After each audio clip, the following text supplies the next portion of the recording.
All right. I'm hoping we're all good here.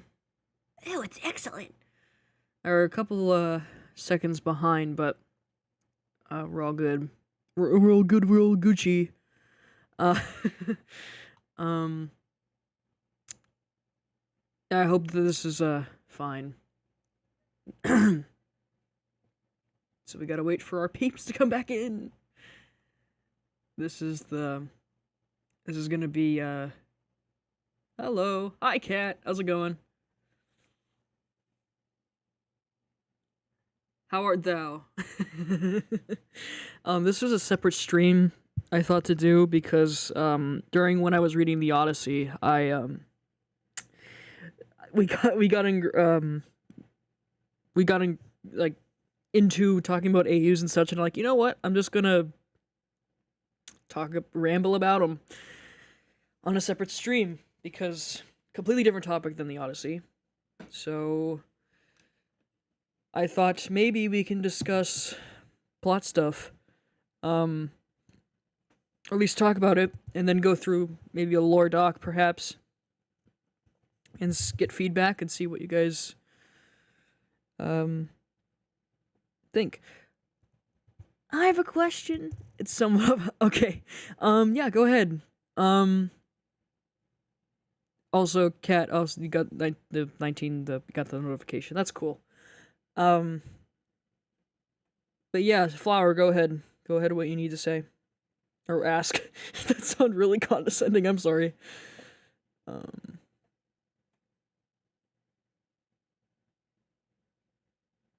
Oh my gosh, I need to change the thumbnail for the Odyssey one, or because it's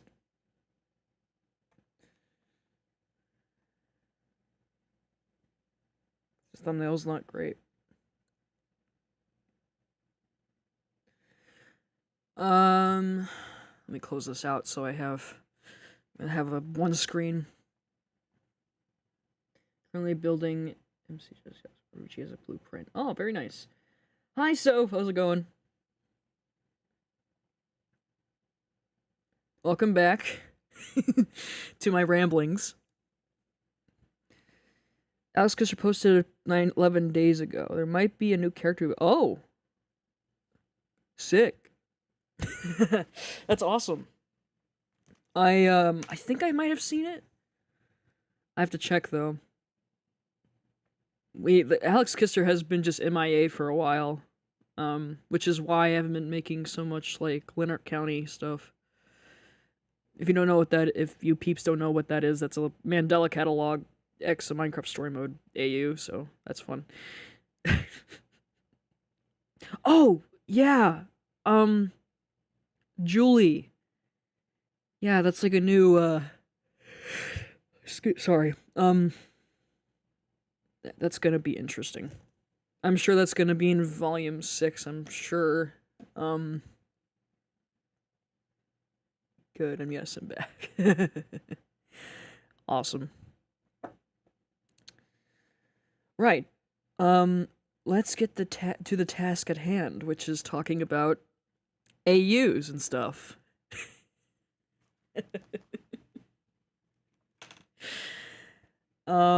Yeah, new character or victim, we don't know yet. Yeah, we don't know who Julie is. I was just listening to the review of the Painter Urban Spook horror series. Oh yeah, Urban Spook's interesting too.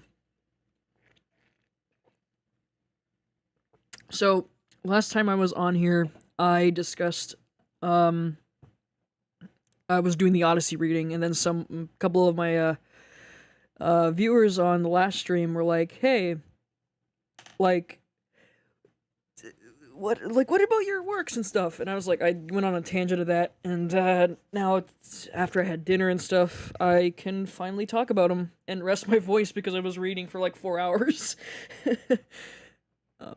So, which is a lot, and I know that you guys, like, you people are so sweet being worried, but I'm like, if until like my voice hurts, I'm good. Like, but yeah, trying to pace myself, you know. Always gonna do that. So I have to figure out how to do this because I have a lot of stuff work in progress. I have like a designated folder of like all my fanfics and AUs and even my old ass stories I used to have when I was like 13. Maybe we can go through that. That'd be kind of fun. Like it just made me dramatically just reading it. Maccabee, hi, I just started. You're not missing anything. The gang's all here. Um, oh goodness. It's not giving me an update that I'm looking at.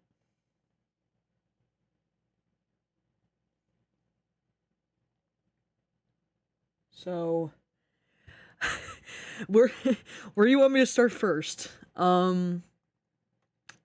There's alternate universes, dimensions. Oh boy, that's a whole different can of worms. That needs like a freaking thing of itself. Cool. So get settled down and grab your snacks, and we're gonna go through for things here. I'm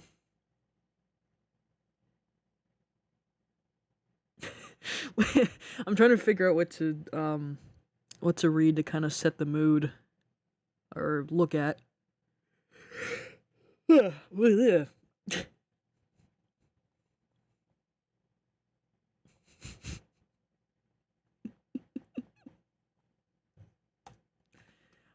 Okay, there's this story called Warrior. It's called Warrior. That's literally what it was called. I taken this from my notes app, from my phone or iPad, and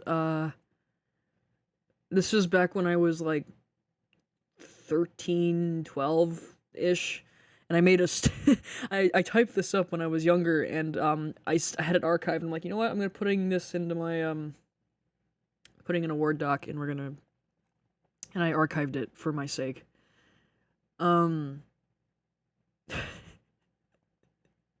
this and I thought maybe since we can get in the fanfic mood, I'm going to show it. Just give me a second to bring it up into the Word doc window. Oh dear God. Hang on, let me fit this to screen. There. So try to move this around. So this is an archived fic that I saved. Again, this was this is like really old. Oh shit, now I have it. No, I don't want. Bring it down. There we go. So I have it right next to my OBS, so everything is fine. Again, getting into the mood. This is how many words is how many pages is this? You can tell that the dialogue's gonna be great. 10 pages. Oh boy.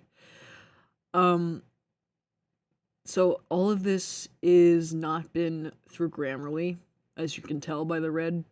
I kept it that way for a reason, because you get to see how bad my writing was. I even put a note on top right here explaining that I wanted to archive it. This is an old fanfiction of story mode that I wrote back in June 20th, 2017, so right after I turned like 13. I've only written 3 chapters in total, and I'm including them in this document for archival purposes. So here's what the original plot was. What I did. what I originally wrote as the plot. And no, this is literally how I wrote it. This is so bad. Jesse finds the sword. He found it was powerful, but it was called the Warrior Sword. In this nightmares, Petra was controlled by someone. Which it spelled witch wrong, you can tell. Among the eyes with series. Okay, I see what I was doing. This was a very old freaking series on YouTube. It's no longer on YouTube anymore, but which luckily I actually archived like a dub of it. But like it's so fucking bad. Authenticity, exactly. In another nightmare, when Lucas controlled by the same thing. Okay, yeah, I remember that. I made like a Lucas version of Among the White Eyes. It's pure teenage fanfic beginnings. Yeah, pretty much. Um, if you weren't in the fandom for that long, like a long time, there used to be this series called Among the White Eyes, which was made by this person. Um, and the story is that they're going back. Takes place in season 1. This is before season like 2 was even a thing. They went back home. Herobrine got control of Petra, and you know, he uses her as to do his bidding, to be his to be his right hand man. Petra goes back. She's a hero, like Herobrine and whatnot.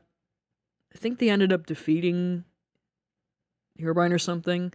And then there was like a supposed chapter 2 or second part where Herobrine took the like shapeshifts into Jesse or something like that. Puts Jesse in like a cage or something. He's like, when I get my head, like that was like the sequel, and then it's never really gone anywhere. But what's funny and ironically, doesn't that sound familiar with the whole Romeo plotline? And it's crazy to think that that was before season 2 like happened. I just find it very fucking funny. Anyway, and then I made, like, I think in 2016, like, during that same year, I created a Lucas version of that story where Herobrine takes over Lucas instead of Petra. And it was technically my first fanfic of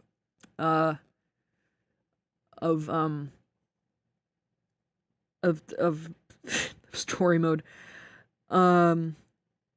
I was gonna say predicted it. Well, I didn't predict it. Well, the original person did it. Predicted it, not me. I didn't know.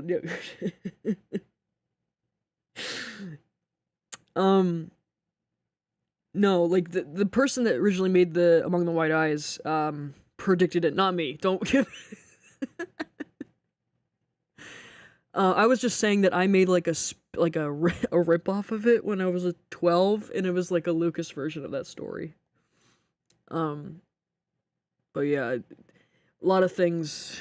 It's funny how that works. Anyway, so continue on with this one. The warrior. He found who was haunting his nightmares. It was Herobrine. Oh no, there's my Herobrine. I forgot he was in this. After hearing the legend, he had the nightmare. Fuck is this grammar? But found someone who will fight alongside him. It was Steve. Why did I label it like that? But he finds the courage to kill Herobrine and not actually killing him, but stopping him. After Avenger, Petra the what? Warrior. Oh god. That's so fucking cheesy. What the hell was I on? Anyway, this is the chapter. It was called Chapter 1, The New Conflict. And that's the date when I wrote it on there.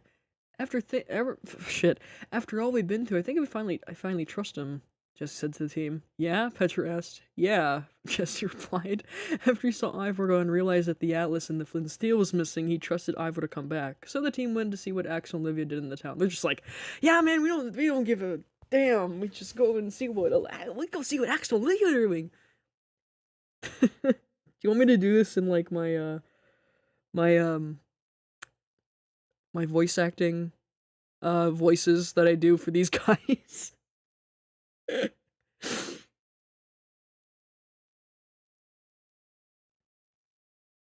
I'm just generally curious.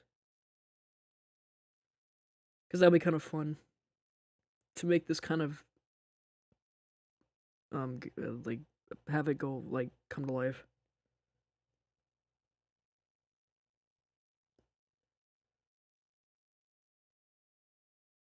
Okay, cool. I was waiting. Now you rest your voice still. Yeah, unless you want to hear a raspy Lucas, I'm kind of just. Yeah.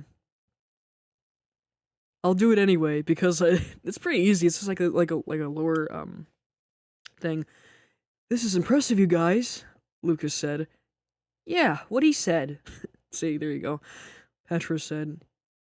Yeah, yeah, you guys, this is great. Good work. He's speaking not good grammar. Jesse, no. Are you broken? Ax and Olivia were pleased. As walking back, Jesse found something that caught his eye.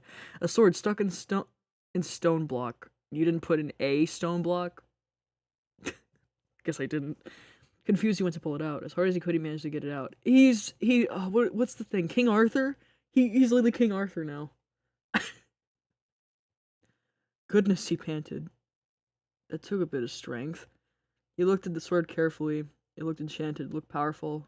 Okay. There's no... Okay. Just, you can tell I wasn't very descriptive. I just never... I just never was descriptive.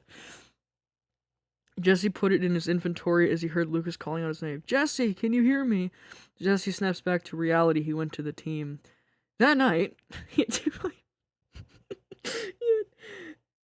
immediately, yeah, literally, Excalibur, yeah. It's the King Arthur. As Jesse snaps into nightmares, one is where Petra is being controlled by something being possessed. The second one was the same. Instead of blah blah blah. Yep, we already went through this. Waking up with a fright. I would do a realistic thing, but I can't. Some of that like nightmare stuff, and thing like plotline is in the Silent Hill AU, because Jesse suffers from nightmares, and then the Silent Hill part, which is Beacon. I call it Silent Beacon Town. That's the name. It just tortures the hell out of him. Oh man. Waking up with a fright, he was wondering who they were controlled by. He stopped wondering and then went back to sleep. The next day, while Jesse was sitting in the shade watching his friends talk to each other, were Ivor, what the fuck is that sentence? The next day, the next day while Jesse was sitting in the shade watching his friends talk to each other, were, okay, maybe he went somewhere bad. Something he would do because he likes adventure, Petra pointed out. Jesse laughed a bit. Like the little laugh. Remembering Ivor saying adventure a lot of times. Adventure! But he heard something like white smoke appears.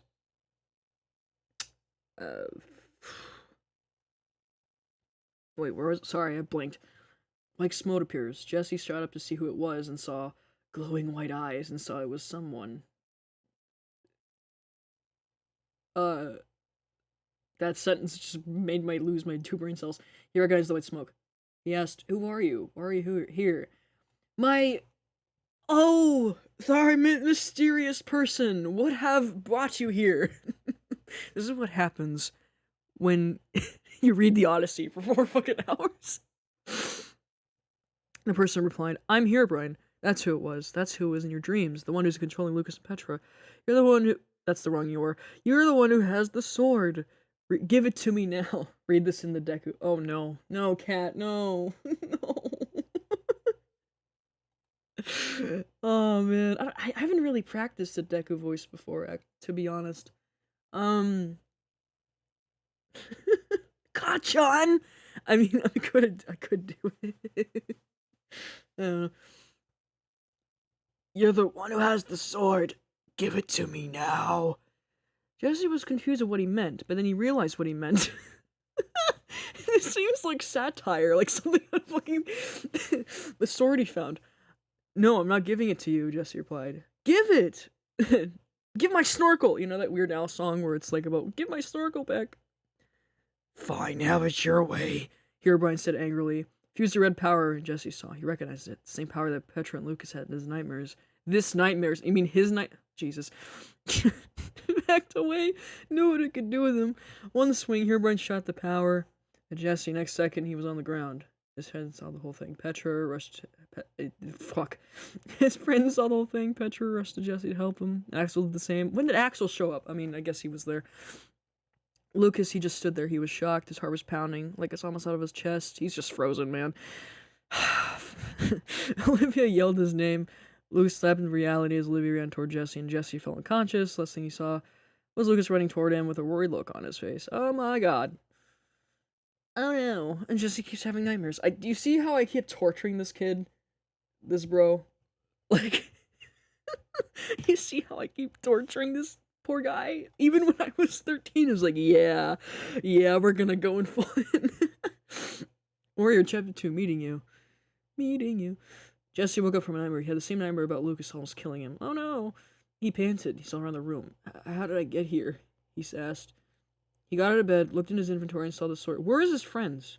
Where the fuck did they go? What? Huh? Where? He remembered about him felling, not falling, him felling unconscious after Herobrine knocked him out. His head hurt after he remembered it. Oh god. Ugh. I was wasted. He walked out fine. He didn't see his friends. Probably guess they went treasure hunting without. They just straight up abandoned him. Oh, Lucas is there, but they just straight up like freaking abandoning him. God. Except one of his friends, Lucas, was sitting in the shade, without anyone, but he had thoughts racing through his mind. Okay, we're jumping through perspectives. Is Jesse gonna die? Is he hurt bad? Is he gonna be okay? Jesse saw that Lucas broke down in tears. Jesse walked up to him. Hey, Lucas, you okay? Worried about I suppose. This dialogue. Lucas snapped back to reality. Looked up. Jesse? He immediately hugged him. Lucas? Jesse said, almost blushing. Sorry. Anyway, it looks like I was a Jessica shipper back then. Sorry. Anyway, Lucas, I thought something I found, Jesse said. Lucas looked confused as he saw Jesse pulled out the sword he found. Lucas looked amazed. Wow, it looks powerful. That's crazy. What the fuck is it? Just doing this regular shade sitting as very important character does. Yeah. He's just chilling there. I know, I found it stuck in a stone block on the way back, Jesse replied. So that's why you were standing there. Alright, Lucas replied, pointing something out. Alright, Lucas, I'm not sure if my friends have gone treasure hunting or went somewhere. I misspelled somewhere wrong. Are you kidding me? This is me at 12, 13 years old. What the hell? I should know how to spell that. Okay. They went treasure hunting. I stayed behind in case you waked up. But they didn't. If they were so worried about him, they just straight up freaking leaving. Good lord. Okay. I'm gonna go to the forest to find them. You stay here. Remember, if you're missing me, don't what? Okay. Why? Remember. Yeah, I used to have a lot of trouble spelling remember, right? Why would you leave Lucas behind, bro? He was just sitting there the whole time, and you're like, deuces, bye. These motherfuckers allergic to sunlight. Yeah, be safe, Jesse. Lucas said, worried. Don't get hurt, Lucas said. Jesse went into the forest. Later, while exploring finding friends, Jesse spotted something. A figure. He got into a fighting stance. The figure said, stop, I'm good. Don't attack me. Can you imagine if you're walking in the woods and then someone's like a figure just sitting there and he's like, stop, I'm good. Don't attack me. Who are you? Jesse asked. Figure out a cloak, hood over his head. He revealed himself. I'm Steve. Steve said. Jesse recognized the name from Nightmare of Petra. But he was not in his nightmare about Lucas being controlled. Okay, we get. Jesus Christ. Okay, my name is Jesse. I'm just walking to find my friends. Jesse replied. Steve looked at the sword Jesse was holding. That sword, you have the warrior of the mind. Okay. Warrior sword belonged to me, but I left it and forgot about. It's supposed to say my brain auto-corrected itself, my past self. That's so fucking funny. Imagining like full-on karate stance. Every time Lucas tells Jesse be careful, my heart skips a beat and gets a stab. Yeah. Don't hurt him. Can't you see he's sage shitting?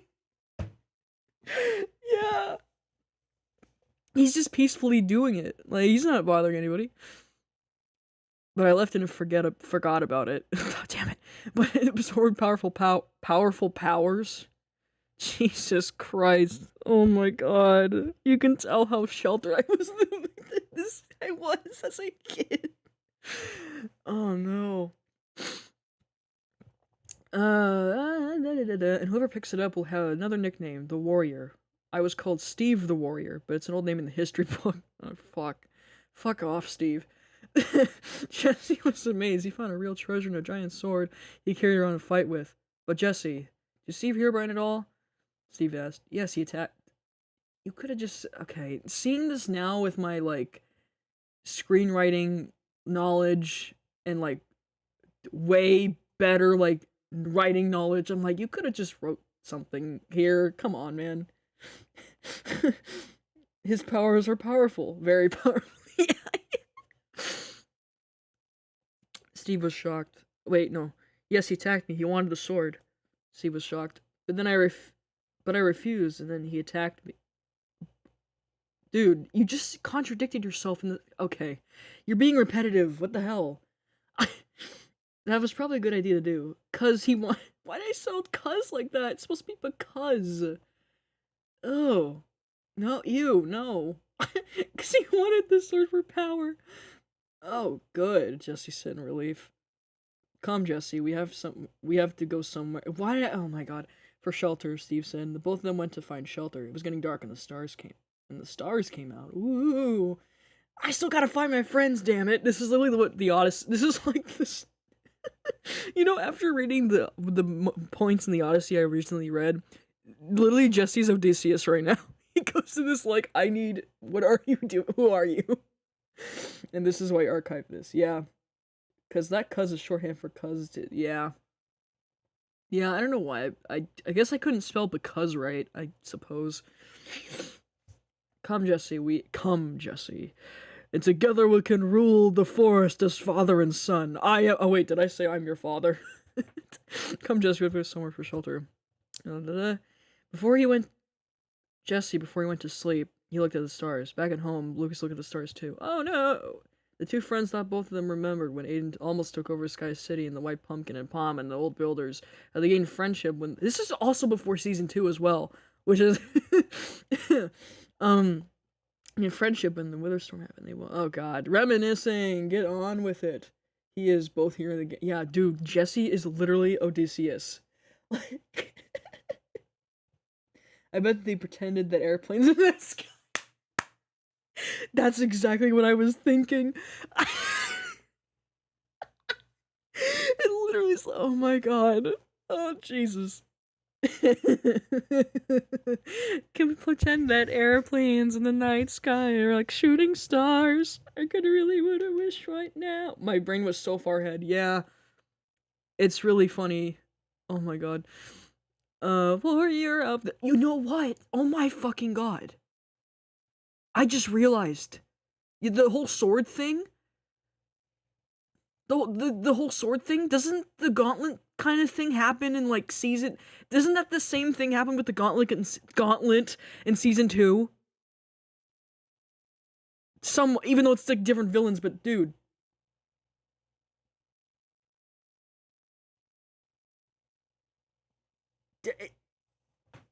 I just made this revelation just now. And again, this was by the date. This was mere freaking weeks before it oh my god, dude. I'm gonna just Alright. I'm sorry, I just made that revelation just now. Or that epiphany, or whatever you call it. Okay, there's no title for this one. Lucas woke up in a different room. He was on the ground. How'd I get here? Lucas said, confused. Why, Lucas, hello, I've been expecting you. You know, I have voice mod. I can literally change in a voice if I want to. Wait, I have an idea, guys. You do a comparison between this and season 2. Yeah, honestly, if Lucas wasn't, like, shelved as a character, something would have been happened, and I think he was originally intended to go along with Jesse and the others. In season, like, during the whole jail thing. Sorry, but instead, Dromer wanted a cool alpha BFF to play his man fantasies. Yeah. Not exactly the same alignment, but,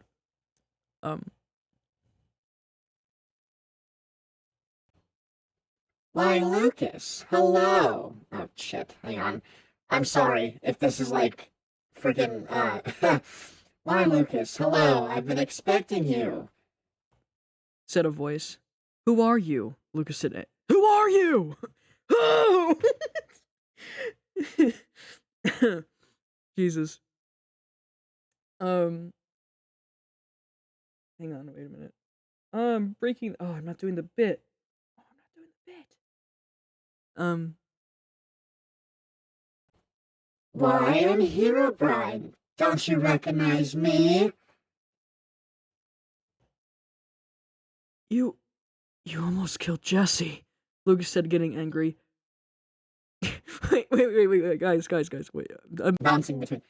Lucas, give me a sec to do what I'm doing with you. Shut the fuck up, Lonnie, I swear to God.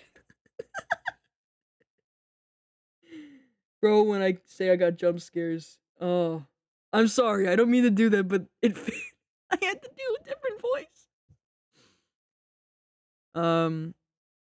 Like, just relax. Just relax. Herobrine said, laughing. He went inside Lucas's body. Lucas was powerful, but he didn't want Herobrine to do this. What are you doing? You would be more freaking out if you were being controlled by this entity. You goddamn have PTSD over Palma, dude. Don't. Oh my god.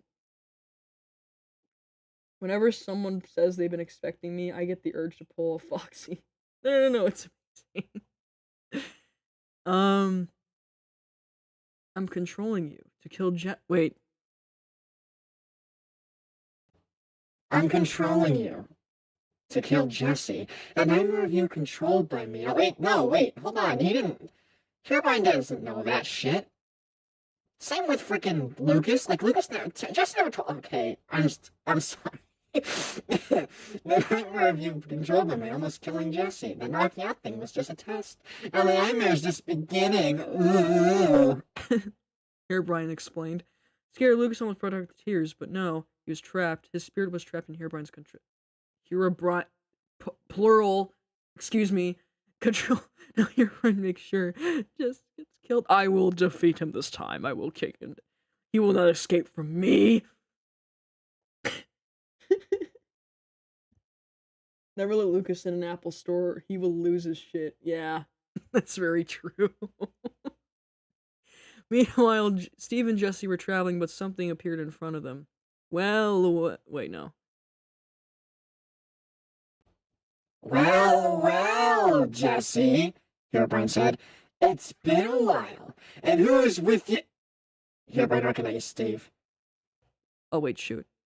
Hold on. Ah, Steve, great to see you again. I've got to tell us something about your wife.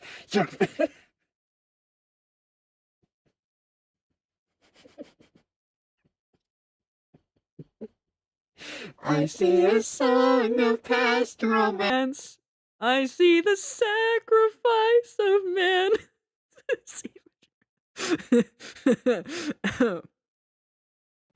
Sorry, something came over my mind.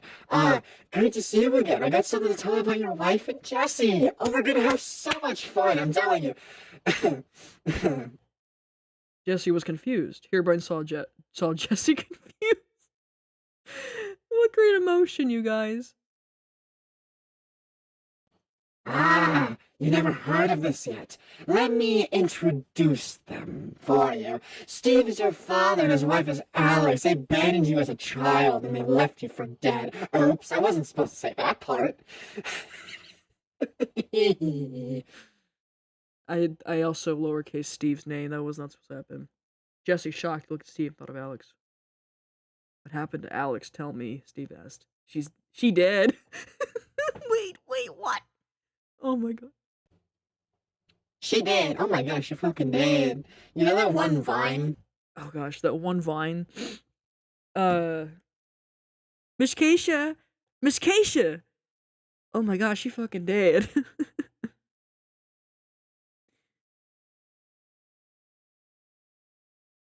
No, I gotta pull this up.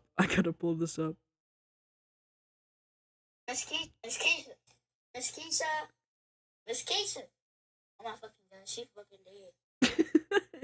Literally it. She dead. No, you're lying. She's not dead. You killed her, Steve said. Yes, and you're going to die too. No, you can't kill my father. Wait, no, I forgot to do the voice. Miss Keisha. Miss Keisha. Or in this case, Miss Alex. Miss Alex. Miss Alex. Oh my fucking god, she fucking dead. Yes, and you're going to die too. No, you can't kill my father, Jesse said. I'm gonna stop you doing this, and you're not going to take my sword for. Oh my god. So be it then. Wait. So be it. So be it. It goes in a whole, like, Monty Python. So be it then. I got a surprise. It's your friend Lucas. I got him all under control. Look, does it look like the nightmares you keep having? I'm gonna psychologically torture you. Jesse was shocked, it's just like the nightmares he had, but he was forced to fight him. Wait, no. I'm gonna do my normal. Why, hello, Jesse, Lucas said, but it wasn't Lucas, it was Herobrine. Yeah, we know. We know, damn it! He doesn't know what to do. He was thinking of something from his nightmare that will help during this fight. How are you gonna recall a nightmare, dude? Like, dreams are hard enough to friggin'. She's not dead. You killed her. It's like saying she's not sleeping. She knocked out. Yeah, literally. I am not making any sense. Past me at least. So Ivor wasn't there. Oh, like Ivor's the fucking cured all problems. He had to think of something. Jesse looked into Lucas's light gray eyes. Oh no, he's blind. I was kidding. Lucas, I know you can hear me in there. It's my fault I started this, and oh great. Yeah. Break down in tears, yeah. I'm sorry this happened to you. I'm never gonna forgive myself. Oh god. Why did Jesus. That escalated rather quickly, and stuff didn't fucking happen. Oh my god. Okay, I think he got out of me. Oh, Jesus Christ, my mind went somewhere else with that. God damn it. Pass me. Jess, you're okay, thank goodness. Well, we have to, and here brings fight. I had you guys, you'll regret. You regret? I come back. I always come back. You will not defeat me. Oh my god. Well, son, Steve said. Wait, son? Lucas interrupted. Yes, he's my son, because I'm his father. Oh my god. I misspelled because, dude. Oh, okay. He's my son. I'm his father. Oh, okay. Well, son, I gotta go. See ya, Steve said, and walked away. You're gone? You're not gonna elaborate? Okay, you're not gonna elaborate? Oh my god. I sent you a link. This is... Oh, man. Oh!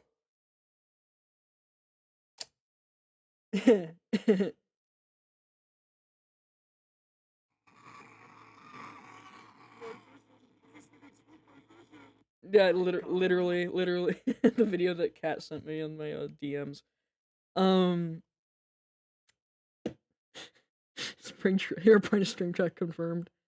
Lucas has been through so much, he just accepts it. Yeah, for real. I love how nonchalant. I know. Oh my god. Let's go, Jesse. I don't want to worry Petra and the rest. And Axel, Olivia, and Petra are just nowhere to be seen. Okay, Lucas, let's go. Wow, that was great. I loved that. Not. We got another one. This is not a sequel to The Warrior. This is another story that I archived as well. This one's called Dive into Darkness. This is based off just, oh my god, it's all this block of text. It's not even split. That was amazing. Even though it was like really old. So this is based off the like dimensions, like my own timeline and stuff, because this involves Sonic the Hedgehog and Jess in story mode, so it's based off dimensions, which is a crossover between different fandoms and things, long story short. And yeah. This is great. Not really. This is again from my notes, and you can see this block of text. It's not even like I don't know. I'm gonna read this really quick. This is less pages. Obviously it's gonna be a block of text. Get out of here. Stop. Grammarly for Dive into Darkness, Remembrance. Just remember all the times. This is in February 2018, which you can see. So this was when I was like 13. Um, just remember all the times with their adventure with oh my god, it was the craziest adventure they ever had. Ever since before the admin war. Shit, he thinks that the admin war, as he calls it, was really crazy as well. Oh my god. Wow, this was really crazy, but this was crazy as well. That's really what it's been saying. It was sad when he had to say goodbye to Petra and when he was there to hit the road and have a life of her own. She almost came on his face, remembering one of his friends if he cared so much. As he walking to grab something in his chest, he noticed the communicator Tails gave him on the venture of the ad before the ad. I can't take myself seriously. He kept it hidden from his friends, except for Lucas. He was the only one who knows about the adventure, of course. Jassy smiled. It's all secrecy. When he remembered that adventure again, he put the device in the chest again and then walked out. The first thing he saw was Radar. Hey, Jesse, how's it going? I'm sick, but I'm good. I'm doing good. I'm doing fine, Radar, Jesse replied. That's good. It sounds like a fucking Cartman. If they gotta say it's crazy, you know it's gotta be crazy. Yeah, pretty much. He was just passing through. Jesse was planning to see if Lucas this afternoon, which he was in a few minutes. Walking around Beacon Town, Jesse enjoyed the sunshine. He saw the citizens, and they were even waving at him as he passed by. Should they be mad at me? Jesse thought. After all, I just did this stuff to them. Jesse was lost in thought and in his thoughts until something shook the ground. He felt it like it was an earthquake. Black filled the sky, not like that bedrock thing Admin did a couple months ago, but it was way more darker. It felt like a storm. The storm came tumbling hard on Beacon Town. All Jesse could hear was wind and the cries of the citizens and the terror of the storm. The storm was so strong, Jesse crashed into a tree. Oh, wow, I predicted my own fate by crashing into a tree myself with a car last summer. He felt dizzy, of course he would. Who would not be knocked out by a goddamn tree? Since he hit that tree very hard, he then passed out, and the storm was still going. Oh no! Oh no! Chapter 2 is like the only second chapter. I didn't even go through with this. Radar's voice sounds like he's got pummeled by 6 jocks and sent on by passing bird. Yeah, exactly. That's exactly what it feels like. Oh no, not again. Jesse woke up in a dark room. He felt really lightheaded. He remembered the tree he bashed in during that black storm came out of nowhere. Well, where was he? Then he heard a noise behind him. He saw black smoke with a little white. Okay. Then a voice suddenly. Oh, again, Dimensions lore. You're next. Jesse woke up in a fright. He had a nightmare again. Jesus Christ, how many nightmares am I gonna give this dude? He was in the same spot he passed out. The same tree. He hit his head very. Okay, did I say that earlier? Yeah, I did. Oh my god, I'm being repetitive again. How long was he out for? The storm was gone at least. So he couldn't see Beacon Town in front of him. Maybe the storm blew him away a little ways from Beacon Town. Then he realized he literally just got fucking Poseidon is like fucking like yeeted. He's like, no, you're not going to your homestead anymore. And he realized he forgot to meet Lucas a while ago. Or was it a few days ago? How does he know it's been a few days? He doesn't know. Jesse started to get worried, started to panic a bit. Are they trying to find me? They noticed I was missing? Are they worried sick? Then he saw something. Then Jesse saw something in the distance. It was a little ways away, Beacon Town. He started running towards it. With hope in him, he'll explain his friends where he was. Hi guys, I just got blown from that freaking weird storm. Don't worry about me, I'm fine. The fuck where you been? I don't know. Something happened to me. Bro was tormented by dark horses. You mean forces? I don't know.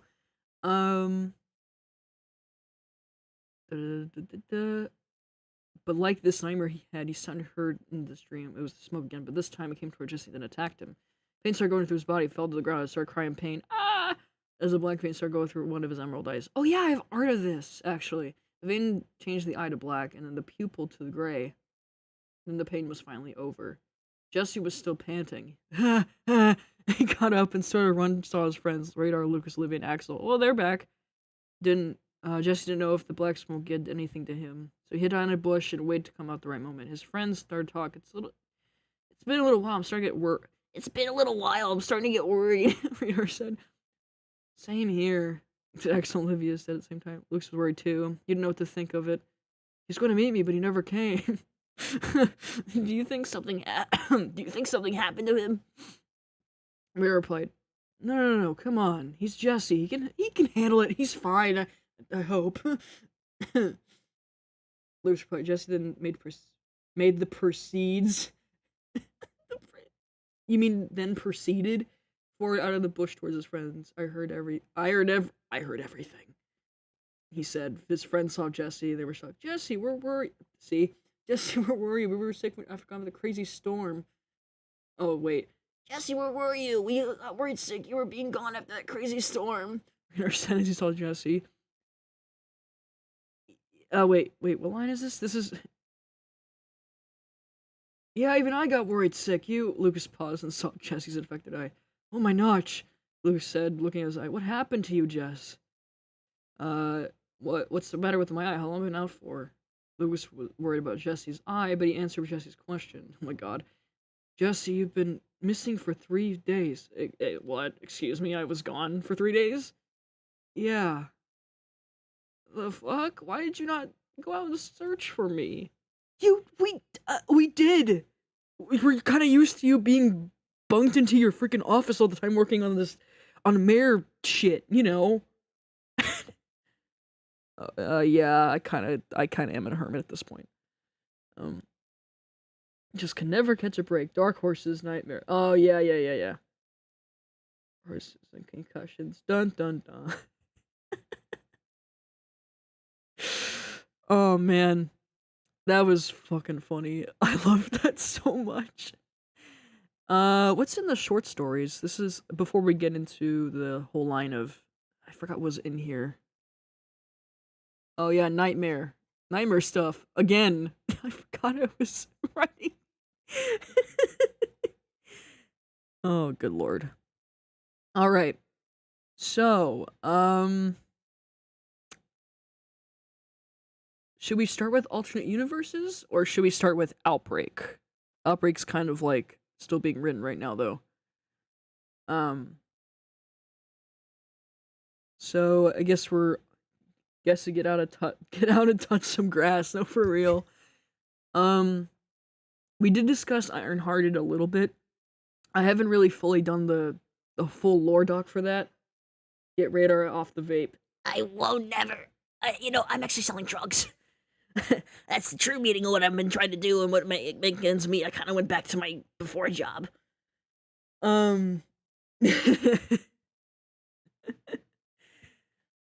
Before I became an intern, that's how I was making my ends meet with, in Champion City. I've always been selling drugs and vaping, you know? Radar, get help, please. Okay. But, Radar, no. Yeah, exactly. So I guess we can go into the lore doc of A Radical Decade. A little bit, because there's a lot here to talk about. I mean, you never know what Radar did. So yeah, this is Radical Decade. This is the whole, well, most of my lore doc. I don't know, I think I have I have an updated, I'm working on an updated, like, lore thing, but unless I'm thinking of something else. No, I'm thinking about Dimensions, because I made a new, lore doc coming up, but this is the document from that I'm still, like, working on. So I started talking about this last stream when I was reading the Odyssey, and the people that were on it, Soph and Mag, were like very invested into this shit, and they were like, "Yeah, we need to talk about Radical Decade." So this whole block of text is like the story behind it, and what I did with it, or like how it became a thing. So it says here. Radical Decade, originally known as 80s Chronicles, that's what it was for the longest time, actually. Like, that's the original name. It's so dumb. Was an AU or alternate universe that I created when I was about to graduate middle school in 2018. This was a high school AU that had made even before I went to high school. Is that crazy? And now here I am almost graduating college. What the fuck? According to my memory in my handwritten in my not my handwritten, my written notes, this AU was officially created on June 2nd, 2018. This AU was inspired by the culture of the 80s and was originally inspired by the idea how Stranger Things 2016, which when the AU was created only had 2 seasons. I also thought creating this AU would be interesting. After all, I like to believe it stands out among the most Minecraft Story Mode high school AUs because most of them take place in modern times, like the mid 2000s, not the 2000s, the mid 2010s or between the early 20s. Despite not being a kid who was born as, despite being since I wasn't born in this time, in the 80s, I can still listen to the stories, the music, and the look on upon the culture that the decade contained. The title of the AU was originally called 80s Chronicles because the original plot, as I can remember, went like this.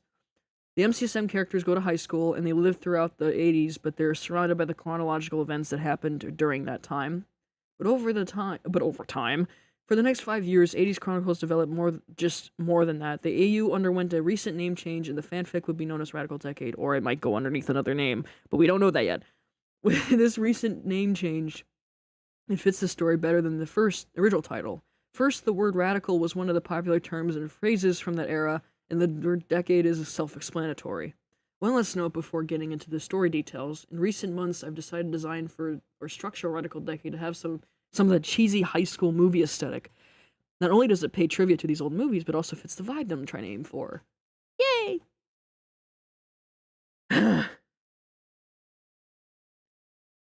I mean,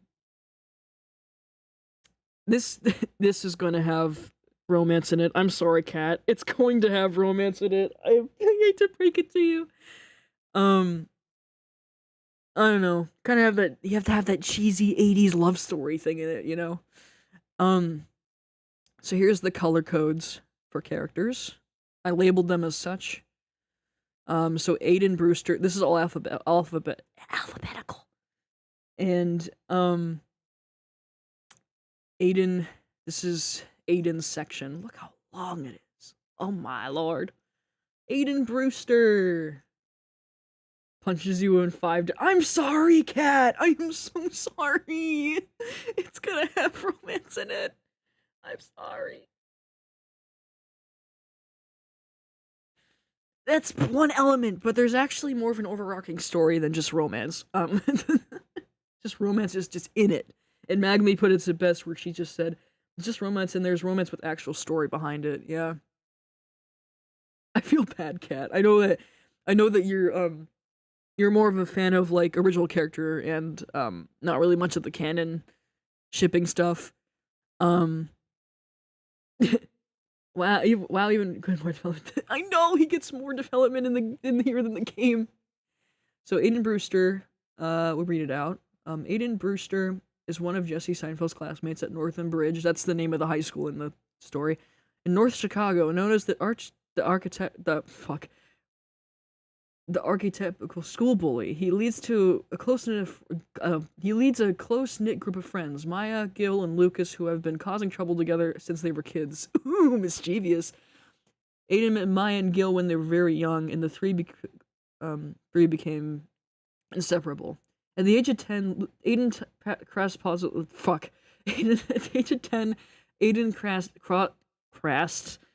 paths with Lucas Crockett, a boy grieving the recent loss of his parents.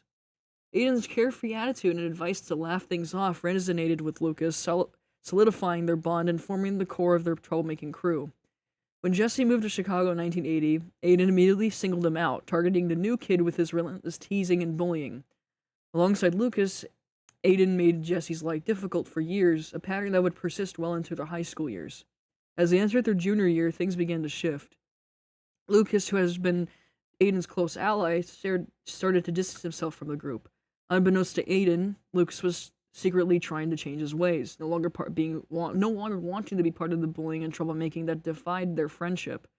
Aiden, however, was unaware of Lucas's mental struggle and naturally assumed the role of the group leader's group's leader as Lucas pulled away.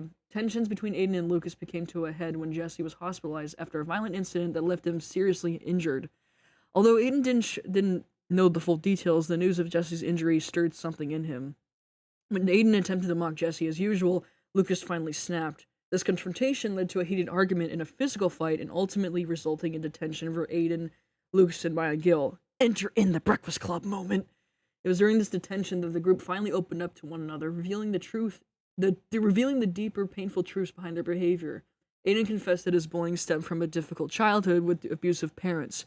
Unable to cope with the violence and neglect at home, he had turned to his frustration outward, taking it out on the other kids. Through these shared confessions, Aiden began to reconcile with Lucas and the others, realizing that he wasn't the only one carrying a heavy burden. This moment of vulnerability marked a turning point for Aiden, as he resolved to turn over a new leaf, just as Lucas had. As their senior year ended and Jesse recovered from his injuries, Aiden found himself at a crossroads. In a rare moment of honesty, he confided in Jesse about his aspirations to join the army. Aiden's motivation was deeply rooted in his desire to prove his strength to his father, Cyrus Brewster, cool name, a man who had always belittled him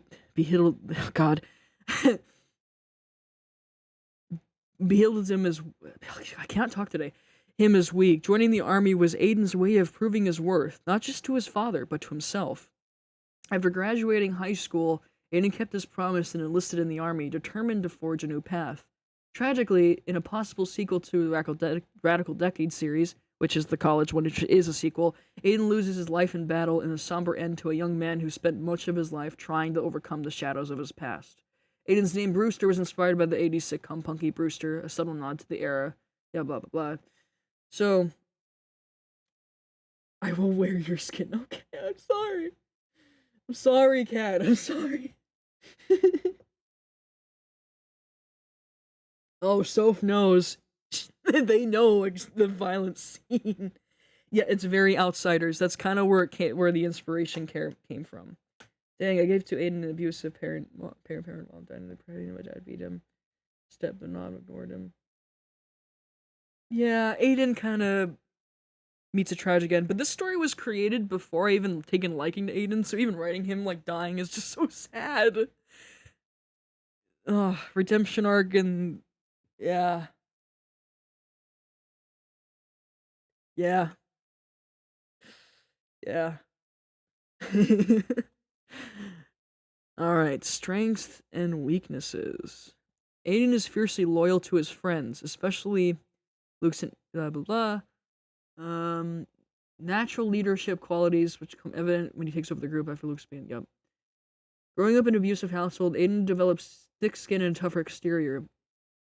He used this to survive his childhood. Aiden's primary coping mechanism is aggression. He quick temper and tendency to lash out often put him and others in difficult situations. Much of Aiden's behavior is driven by his deep-seated insecurities, particularly in his need to prove his worth to his father and to himself. Aiden struggles to understand and express his emotions healthily, leading to their destructive behavior. This desire to gain approval, especially from his father, often drives him to make poor decisions, such as bullying others. Yep, bully turning into because trauma. And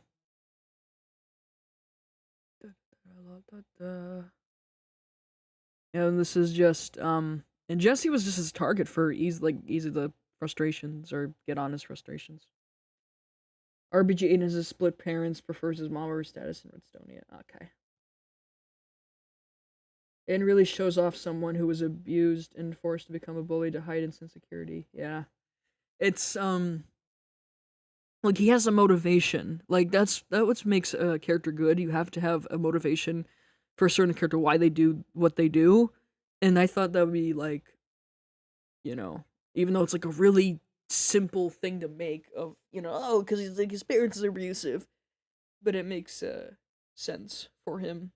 Especially as Aiden as a character. Like, he's always been, like, that school bully type character, and just, you know? Nervous laughter. When Aiden often laughs inappropriate when he's nervous or uncomfortable, habit he developed him his mantra to laugh again. Aiden is easily provoked and quick to anger, often reacting impulsively without thinking through the consequences. He's like, we'll be fine. Yeah, this is just other stuff. Here's the appearance. So, he has dark brown feathered into a mullet. He has a mullet. He has like a little rebellious mullet on him. So imagine if he has that. It could be great development because how the person react to the beauty. Yeah, exactly. And this was common back in the day too. There was a lot of like parents were able to get away with more of this, with like the abusiveness. So Aiden kind of represents that in a way. So he has hazel olive green, a leather jacket with patches, not pallets. He would definitely, you know who he would be? He would definitely be a metal like music fan. Like he would like rock metal fan.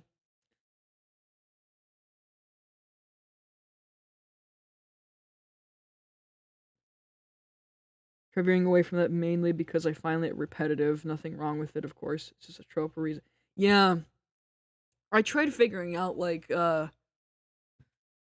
yeah, because I know I don't want to do that where it's like repetitive, but it's like it's just because I'm just going off like what happened during that time, um, even though it's very fucking cheesy. He would, but man, Aiden would love fucking Metallica. Like, dude, that man would be just playing Master of Puppets at like, and even it says in here, even says he also loves Metallica. AC/DC, Van Halen, like all those things. Yeah, he would. He's just one of those kids that's just rebellious, you know. Because Benedict, this is that chicken guy. I don't know what to do with Benedict in this story. I kind of labeled like side characters. ADUs is made for cheesy stuff. Exactly, and this is going to be fucking cheesy. As I was mentioning earlier. Not to damper down your comment though, Kat. Obviously. Benedict again, but back to what I was saying about Benedict, I don't know what to do with her yet. That's one of the characters I'm kind of stuck on. Disco Mickey. I called him Mickey Malone. This is that disco guy that with the cows. I put like wiki information in here, so I have like a note of what he was. Oh yeah, the school mascot, like the live mascot. That could be cool.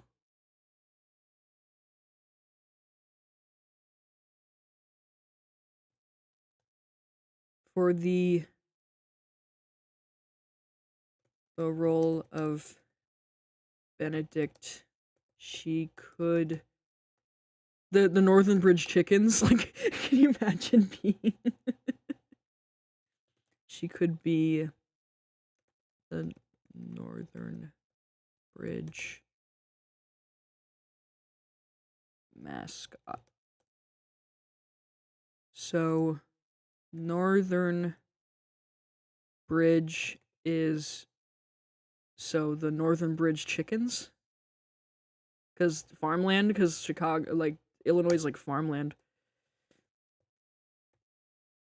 That'd be kind of funny. Okay, Disco Mickey. Again, this is the guy that was the like that lava disco thing. Mickey, who owns a disco club and place in Chicago. Yeah, that would be kind of fitting for this. Again, this is like a background character. Or she's part of a small farm, the school property, or the agriculture club. Couldn't fit. Can also not reflect limit.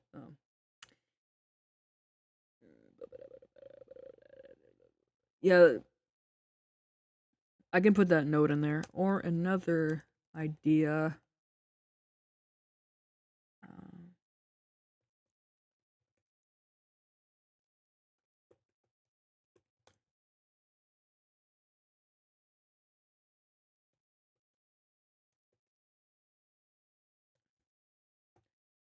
I have to look up if that was common. Having an agriculture club in that time. I don't know. Agriculture. Agamemnon fleet the guards. I'm sorry. Oh no, the Odyssey is taking over my brain. Okay, Elgar Tanner. This is one of the the teachers. So it says here, Ellegard is a high school teacher, her last name coming from the sitcom Full House, in which one of the characters' last name is Tanner.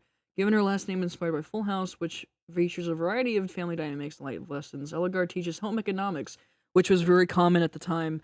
Like, you know, home economics was like a thing where like you would that people would take to learn how to cook, like cook, sew, learning budgeting. It sounds awesome. Why do they not teach this anymore? Like raising chickens for a science project. Like, oh yeah, that could be. I was supposed to raise ducklings, but then the pandemic hit. Oh no.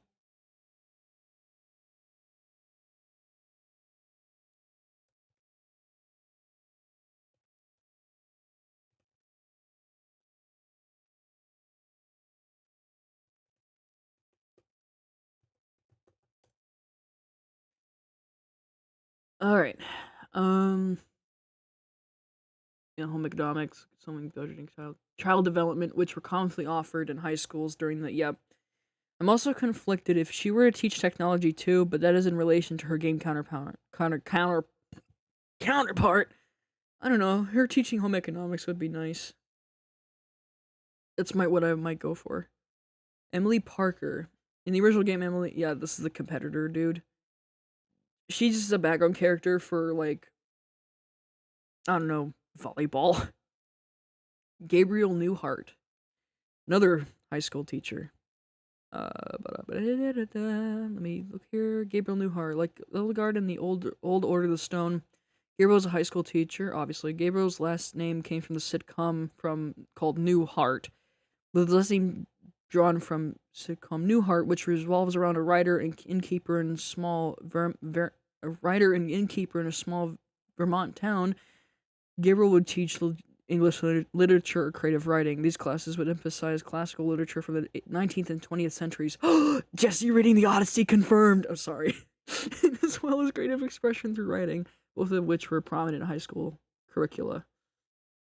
There's also the possibility Gabriel being a history teacher. In the original material of the game, he was a warrior figure. He could be a gym teacher, though I thought Jack would fit that role better than him. So, I mean, yeah, in the 80s, she would teach Echo or math. Yeah. I think that's probably the best way I don't know. I feel like Gabriel would be great, like a great, like, um, I don't know, a writing teacher. I remember that I theorized Jesse was a vegetarian because I never saw him eat a piece of meat. I had no idea you could choose between the pork chops and dead pigs and see the two. Oh no! Yeah, and if you get the line of "Wow, you ate them," meaning Jesse never eaten pork before. Oh wow, I didn't even know that it was a thing. I can get rid of this little thing there. Gil Crawford. Oh boy, we get to learn about Gil. He doesn't really have much on hand. Um, Gil Crawford is a longtime friend of Aiden Brewster and member of his gang, which also includes Maya Spoons and Lucas Crockett. Gil met Aiden at a young age, and the two became close friends, with Gil eventually becoming Aiden's right-hand man after Lucas left the group. While Gil is not a central character, his role as a supporting character is significant because, particularly in the development of Aiden and Lucas's storylines, Gil's last name has changed multiple times throughout his character's development, reflecting different influences. Initially named after the Bill Cosby show, his last name was changed to Alder, inspired by the sitcom Black Alder. Black Alder? Probably Black Ladder. Finally, he was given the name Crawford after the show Ace Crawford, Private Eye. After the tension between Aiden and Lucas comes to a head, resulting in Jesse Seinfeld's hospitalization, Gil and the rest of the gang end up in detention, sequence inspired by the 1985 film The Breakfast Club. This moment of reflection leads to Gil reclining with his friends and ultimately graduating high school. Following graduation, Gil pursues a sports career in college. Yeah, he totally would do that. He would be a sports dude.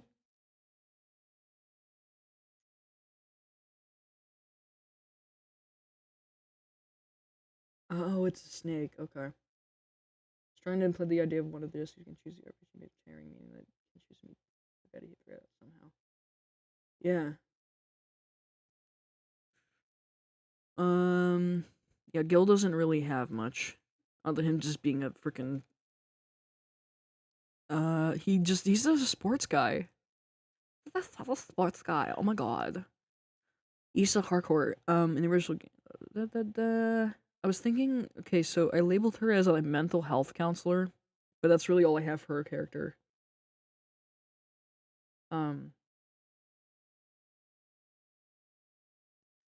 So I need to figure out what to do with her. Oh, there's Ivor Herman in the next paragraph or next section there.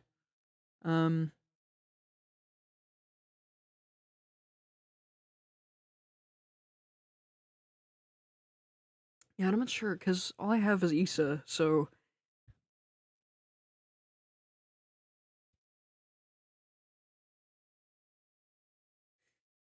and it would be your office a lot. Yeah, Issa. Issa would be like, "You again? How many times do I have to have you be here?" And Aiden's just like, "Sorry." I get in the mischief, sweetheart. Oh god. Gotta act accordingly, you're a child. Alright, Ivor Herman. Ooh. So we get to talk about Ivor. Ivor Herman works as a high school teacher for chemistry and biology classes, sometimes physics too. Ivor is also the parental guardian of Lucas Crockett. Ever since Lucas' parents had died, being William Crockett when Lucas was just around 7 years old, and finally his mother Linda at age 10, Ivor has been looking after the child ever since Lucas was ever since. I should get rid of that. There we go. When Jesse was in the hospital, Ivor was the first person that Lucas spoke to about the incident and how he was trying to cope with it. Lucas always looked up to his guardian for help because he felt like Ivor could truly understand him. Ivor's last name comes from the movie character from Pee Wee Herman's Big Adventure in '85. Ironically, in the original game, the person who voice acted Ivor was Paul Rubens, the actor who played Pee Wee Herman. Note, here's a little note I put in last year that's I have thought of Ivor being a Korean War veteran who is now a guardian and a high school teacher. He was friends with Soren during that war, and since they both enlisted, so the two have known each other for a long time. Being in this war, Ivor has seen several people die, and some who were not even old as 20. That's why he stepped up to take care of Lucas once Linda and William had succumbed to death. Alright, so we got a war veteran. Ooh. You remember that too? Oh. Having trouble writing the whole Portal Saga. They said Aiden was mostly recon through the portion of the game. Yeah. Aiden basically sees her office as a living room, yeah, of Issa's living room. Or not Issa's living room. I meant to say the office. Issa's office as his own. I remember that too. I love him and I know. I love their little relationship. Wait, how did you find so when did you read that? Trying to figure out where I posted that about that sad story. All right. So Ivy Carter in the original game, he was a background character again. She's just a record store runner. She's just a background character. Jack Harlow in the original game, Jack is the tritagonist. With Jack having his fit and resilient nature, he could serve as he's the high school gym teacher. He would lead students in various physical activities, sports, and exercises, trying to stay. Yay, Jack being for moral support. Oh, yeah. Yeah, the audio drama. I forgot I posted that. Oh, man, yeah, the audio drama is great. The little short that I did a couple years ago. Yeah, that's Ivy. Yep, that's Ivy. Alright, we're getting into the Jesse Seinfeld section. Ooh. It's a lot of freaking lot of grammar issues, but we're not going through that. Jesse Seinfeld. central character of this AU, at least the most of Act 1. Before he moved to Chicago, Jesse and Jessica were both grew up on a farm in it from a distance near Minneapolis, Minnesota. Jesse had a childhood rich in simple pleasures and hands-on activities. As a young child, he developed a passion for building and repairing things, often using materials he found around the farm. He would have his friends over often to build makeshift forts. Oh, little child. Jesse had also had a deep bond with animals, particularly his pet pig Reuben, which highlights his nurturing side. Activities like hiking and fishing were also part of his life, reflecting his love for outdoors and nature. These early interests shaped Jesse's personality, making him a curious and inventive individual. Growing up, Jesse and his sister Jessica would play with their two childhood best friends, Axel Webster and Olivia Belvedere. But then, when the two siblings were around 10 years old, their father, Steve Seinfeld, got a job promotion from Minneapolis to Chicago, Illinois. Jesse's friendship with Axel and Olivia was a key part of his life before the move. The four spent countless hours together on the farm, engaging in adventures and shared activities that strengthened their bond. Axel and Olivia were instrumental in providing emotional support and stability for Jesse, helping him navigate the changes brought by the move. Back to Jesse's family, though. Jesse had a close relationship with his family when he was little. His father, Steve, was a significant influence, providing guidance and support in Jesse's formative years. Their time together on the farm, whether working on projects or sharing hobbies, solidified their bond. Only about a year after moving to Chicago, though, Jesse and Jessica come home to one day from school to hear from Alex the news of Steve being in the hospital due to cancer. Unfortunately, Steve passed away. Jesse was only 11 years old. The death of Steve when Jesse was just 11 was a profound loss, deeply affecting him and his family. The grief brought Jesse and his sister Jessica closer together and made a pact to support each other through the difficult times. A little kid pact. Jesse also became more of a mama's boy and became really close to Alex. There's a scene later where he talks about he feels useless and powerless to trying to help his family in the best way possible. Again, opening up to Lucas later. That's why it's in parentheses. Things wouldn't get better for hang on a moment.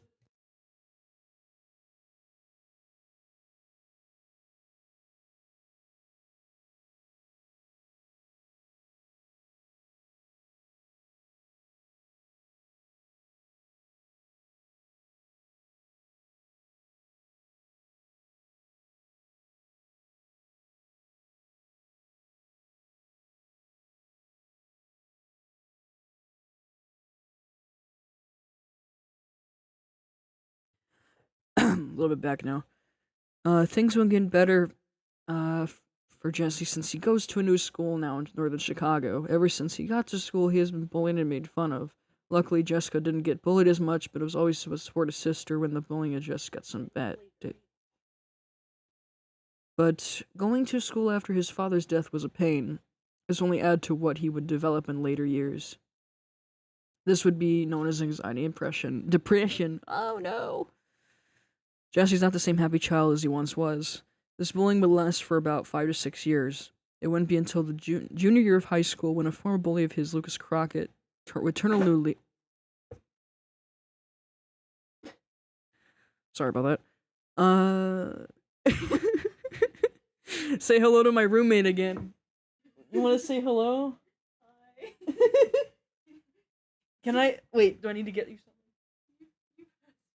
Oh, your tissue box? Is that what I heard? Oh my god. You're welcome.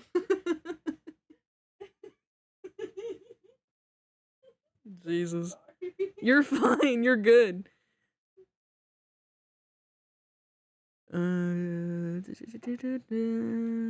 Turn new leaf and become a close friend. During the homecoming celebration of Northern Bridge High School, they say hi, by the way. Hello. Well, yeah, it's only by She's gonna be in the background while I read this.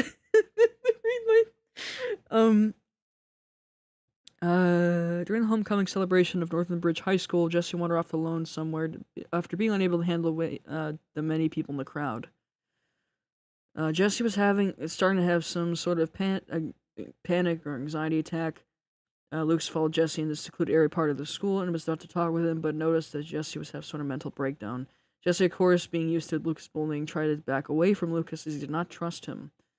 But Lucas noticed Jesse could hardly breathe. He's like, dude, let me chill out. Like, chill the fuck out. But Lucas notices that Jesse can hardly breathe and tries to calm him down. Once Jesse is calm, the scene will eventually lead to Lucas talking about never seeing Jesse in this state. I'm debating if this is the scene where Jesse opens to Lucas about struggle. Yeah, probably not. That's probably later. Lucas office. Lucas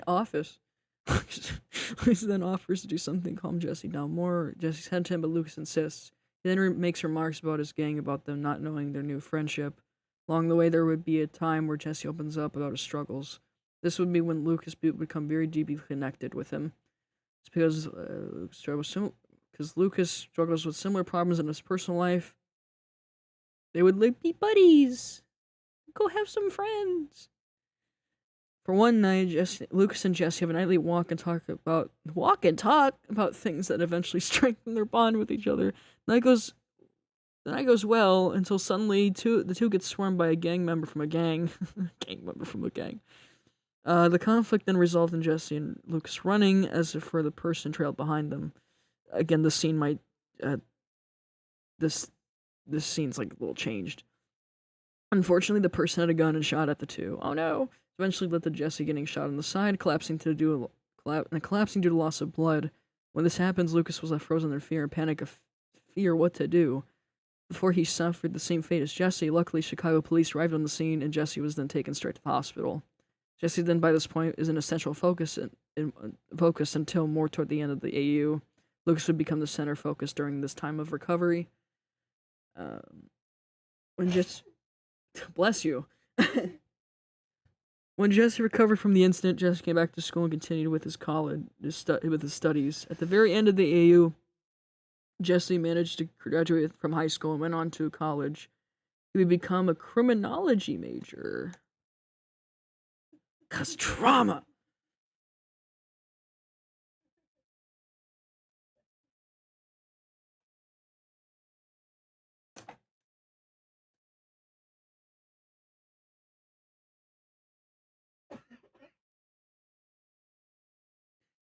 Another thing about Jesse's character is that he's going to eventually leave Petra Jefferson as his girl. There's the little snippet that Petra. This is a Jetra ship, guys. It's gonna be in this. I'm sorry. And the one snippet the AU doesn't like Lucas like kill that guy. Yeah, criminology. Anyway. Another thing about Jesse's character is eventually, Petra is gonna be his like little girlfriend. Fun fact: Jesse's last name came from a sitcom from Seinfeld. The reason I chose that name was because Jesse's original actor from the game, Patton Oswalt, was on that show. One of Patton's earliest roles. Yeah, reference. Copes with anxiety.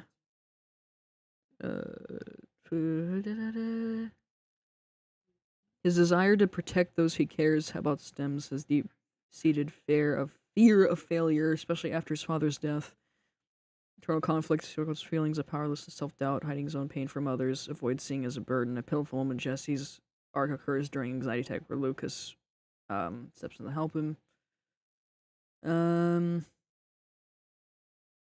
Here's a little thing about Alex and him.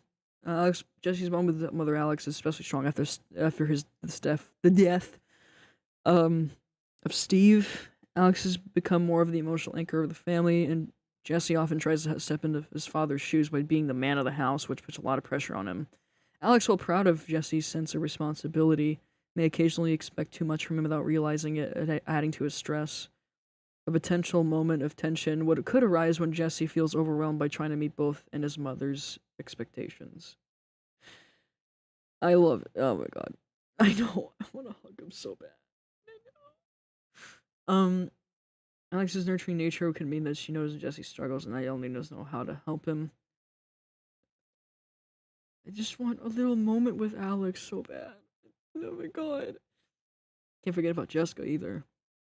One of the mutual support and deep understanding. Jessica plays the roles of,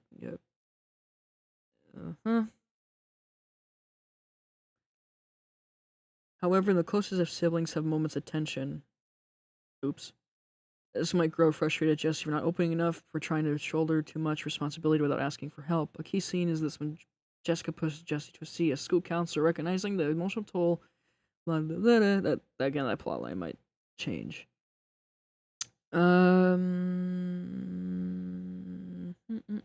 Yeah, because Lucas and Jesse bond over like their trauma. Yay, trauma! I know. Alex and Jesse feel like hugging. I know. Speaking of parents, I did give Jesse and the gang all developed parents. I just hope they'll be able to blend into the world naturally. Yeah, yeah. Sounds interesting. However, this doesn't mean there should be tension. There were times where we started hanging with Yeah. Due to their history, you'll frustrate these emotions clash occasionally, but these conflicts only led to strong resolution, closer bond, marking with brother, little brother. For real, trauma.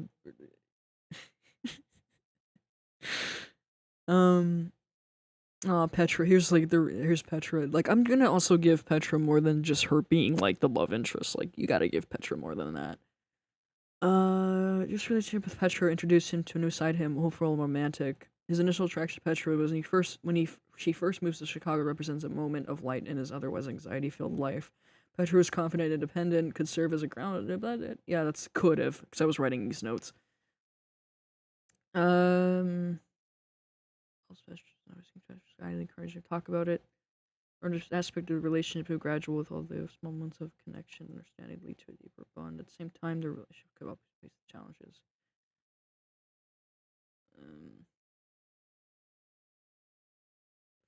Jessica be the Petrol spit on just being the love interest. Yeah.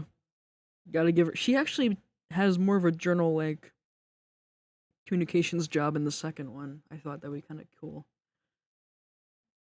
And their first kiss was in this is when they're in the when Jesse's in the hospital and she just doesn't want to like lose him. It's so cute. I love that the little scene. They get their little moment. Daily routine, Jesse's daily lifestyle. That's like a bunch of stuff. There's a lot here. It's just really detailed shit. Appearance, curly brown, medium length. Sadly, late 80s trends in high school. He tried to do a curly mullet attempt, but it's more fluffy than a mullet. Tries to fit in so he doesn't get picked on. Emerald green, white shirt, jeans with a washed jean jacket. Usually wears black and white Vans. There it is. Presentation stuff, polo, khakis. Yeah, just fancy. His angsty look with black turtleneck or long sleeve, dark jeans, convoy denim, like him just being an angsty teen. Oh man. Oh, red hoodie underneath the jean jacket. Scarf from his mom. I forgot I put that there. Scarf from his mom. Converse with frayed laces and oh, that's so cute. Can you imagine that shit? 11. Oh, this is it.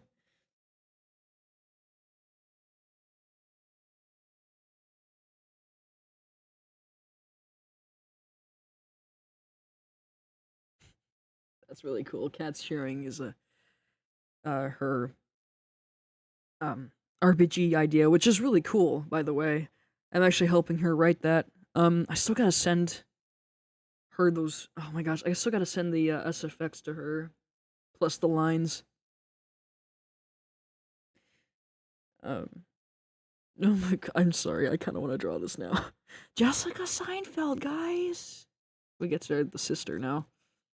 Unlike Jesse, Jessica's more of a bubbly and social character. She's like the total opposite of Jesse is. Like she's like Jesse's like miserable and anxiety, but Jessica's like, yeah, I'm gonna go out. She's a major character, but she's a major supporting character. From the same household. For Minneapolis, known for bubbly and social personality, contrasts Jesse's more reserved demeanor. Despite her outgoing nature, Jessica was deeply affected by her father's death, which brought her and Jesse closer. So changed the loss, In Chicago, she gradually adapted. Her positive attitude helped her navigate the new environment, but the emotional weight of her father's death lingered. Unlike Jesse, Jessica's a major target for bullying, though she does receive some nicknames from one of Aiden's game. Like Maya keeps kind of picking on her. She gets really good. Gets really or bonds with Petra later on. They become close friends. There was one scene where they hang out at homecoming to discuss boy crushes. Yeah, totally. That's like such a thing. Oh man. I'm just seeing the chat. One night though, ironically, it's the same night when Jesse was shot. Jessica's at Petra's house for a girls' night. When Petra goes and drops off Jessica at home, Alex is breaking down at the door. The two girls are confused why Alex was in distress with Alex saying that something was wrong with Jesse and they had to go to the hospital. They go in the hospital and find Jesse lying in a hospital bed. And Jessica hears what's happened. And Jessica hears that Lucas was with Jesse that night. And this makes her fucking pissed off at him because he thinks that huh?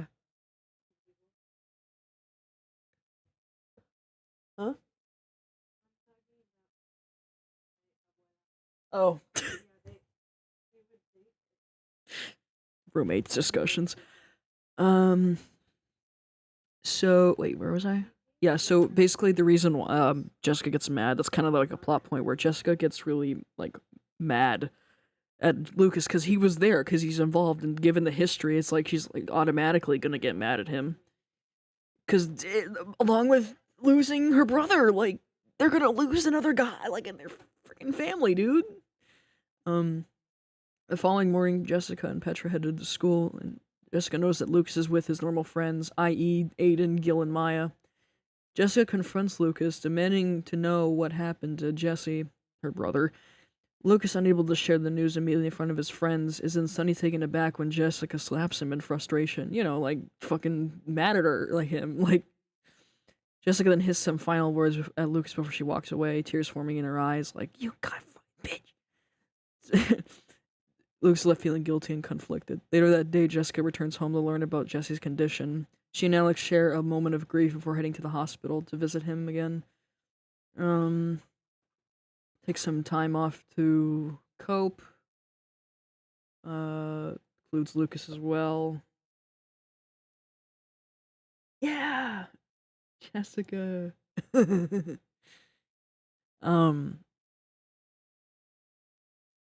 The two encountered. So when they both ended up visiting Jesse, like the two, Jessica and Lucas, like meet up there at the same time. They have a little conversation.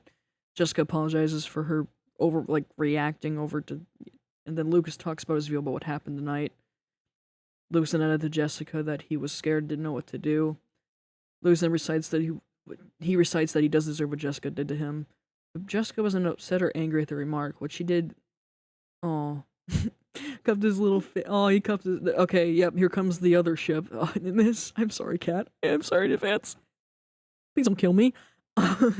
And told him it cups his face straight away, and that's blame himself entirely. It wasn't his fault this event occurred. But it was a few moments before Jessica had to break down again and crying about her brother. She talks about how she can't afford to lose Jesse because ever since her father died, Jessica and Jesse promised to stick together. Yeah, again, the pact. Yeah, so basically they kind of like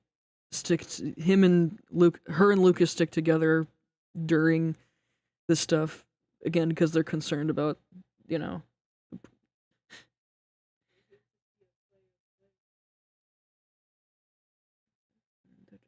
And that's when they develop their little relationship. I'm gonna change the scene for this scene. Her kissing him. It's gonna be in a different thing, like a different plot point. But this is what the original intent was. It was gonna be in the hospital. I'm like, nah, man, it's gotta have more build up to this, leading up to development. Yeah, it supported Jessica through this challenging time, solidifying the bond. Eventually, the recoveries. Jesse recovers. They finally graduate. I think Jessica becomes a communications major. I remember. I will. I am sorry. I am sorry. I'm sorry. I just don't have an original character. Just you know what I'm sorry.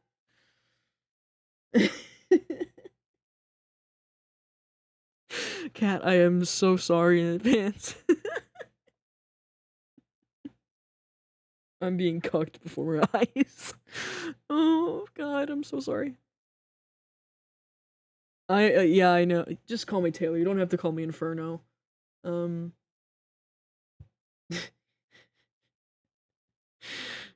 I'm sorry, Cat. I know you. Like, I knew this day would come, the day of reckoning, where I finally unleash this on you, and then I'm like, there's one person in the crowd like, no.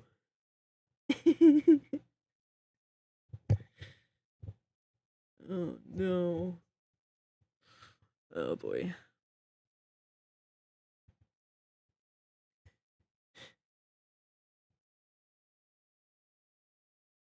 Yeah, I'm fine. I mean, I've been called Taylor anyway online sometimes, but you guys been watching my stuff long enough. Like, you can call me whatever. I don't care. I've been defiled. How could you do this? I don't know how.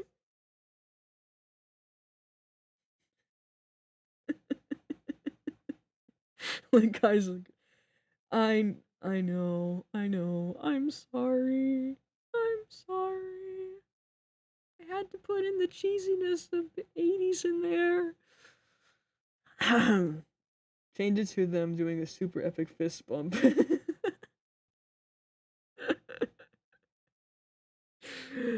Oh my gosh.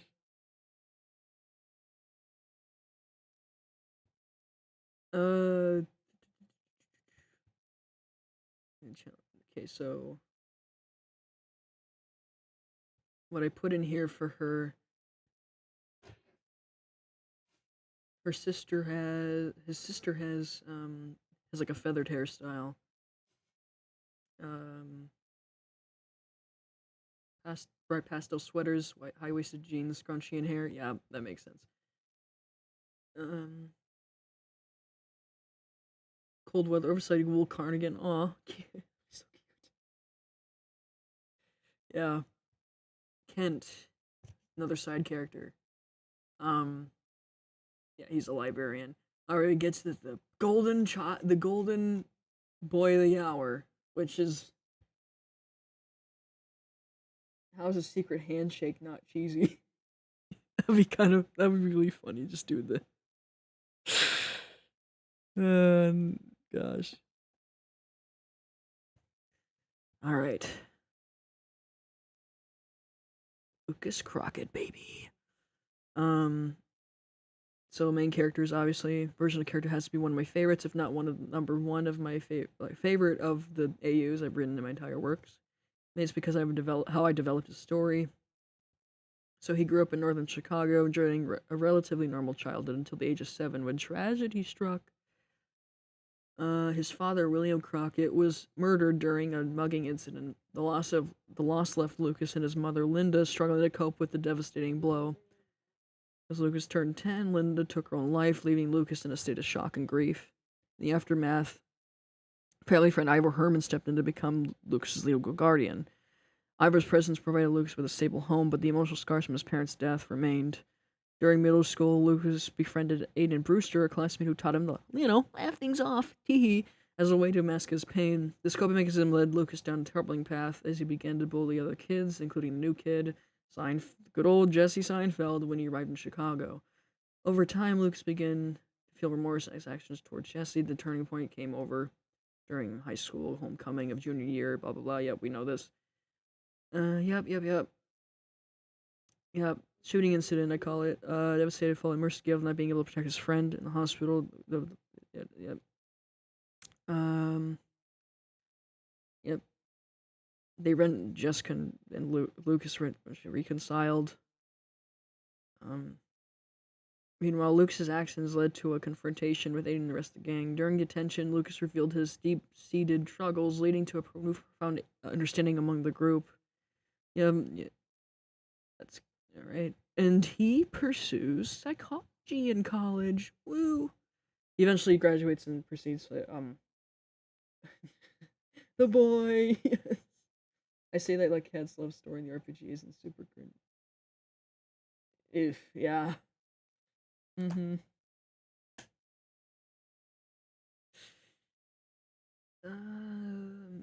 Yeah, so he studies psychology and Jesse studies criminology.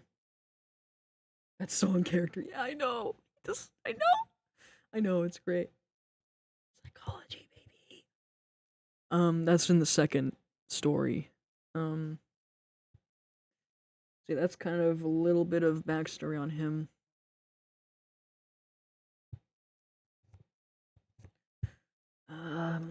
All right, appearance.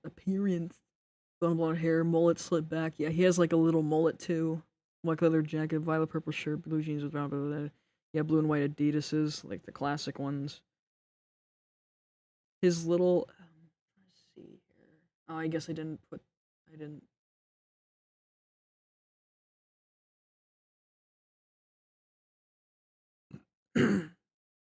His cold weather line denim jacket or army jacket, layered flannel. Aw, cute. Little layered flannel. Oh my god. Mabel Thompson. The cowpult machine, dude. Yeah, little background character.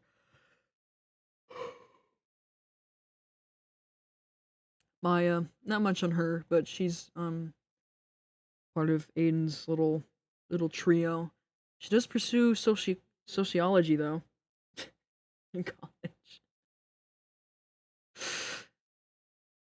Um, let's see here. Okay, this is just Magnus Merlin. So he's another teacher. He's the historical person. Instead of being a grafer. Um, teaches history of social studies with a focus on ancient history and mythology. So imagine him just talking about freaking Greek mythology, and this is a thing.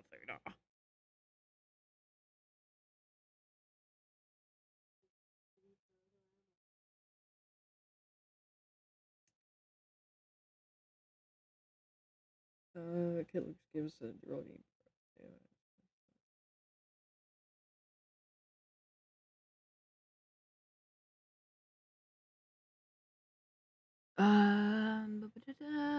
Civilization, medicine, cultures,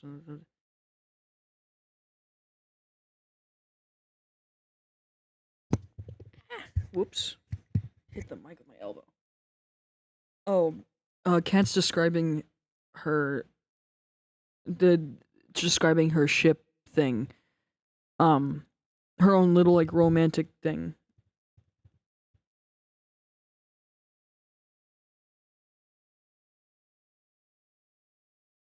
Just describing that. Classes for ancient civilizations, myths, and legends from various cultures were common topics in high school history. Ah, there's Pietra.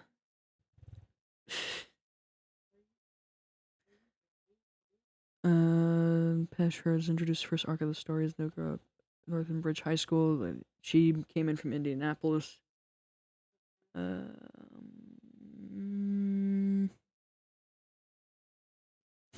Pietra meets Jesse Seinfeld in the hallway. Jesse makes him smitten, but his shyness keeps him from approaching. Oh my god, it's so cute. Oh, he's like, I don't know how to talk. I don't know how to talk. Petra's drawn. But his shyness keep. Fortunately, Petra is drawn to Jesse's kind demeanor and takes an interest in him.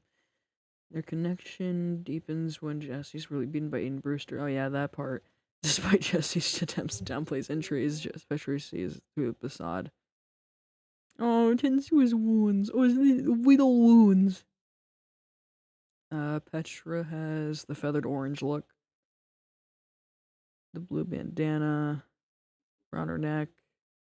Denim jacket with pins, jeans, combat boots. Like, she's just a Tom girl, bro. Whereas blue and white vans later contrast to black and white vans. Aw, I forgot I did a little contrast.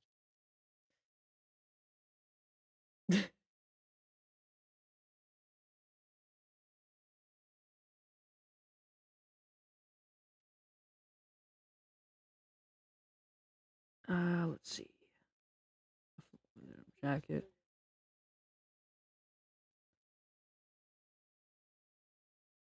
So Soren.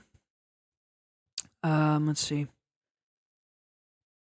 Soren is a prominent figure in the. Soren is like the principal. He was also a Korean War veteran, as mentioned earlier. Became a pilot. Was a pilot guy, dude.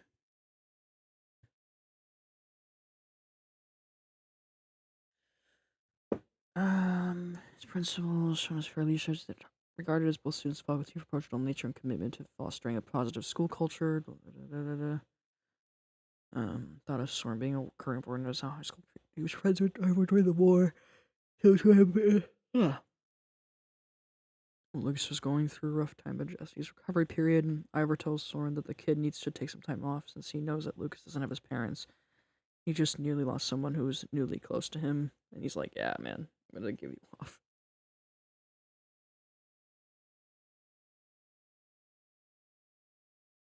Alright. Dustin Sparks. This guy was a background, or TNT Dustin was like a background character. Put him in there. Nell, same thing. Competitor, volleyball team. Noir, another minor character, just a background character. Otis, same thing. Reginald is here. He's like the dean dude. Just there.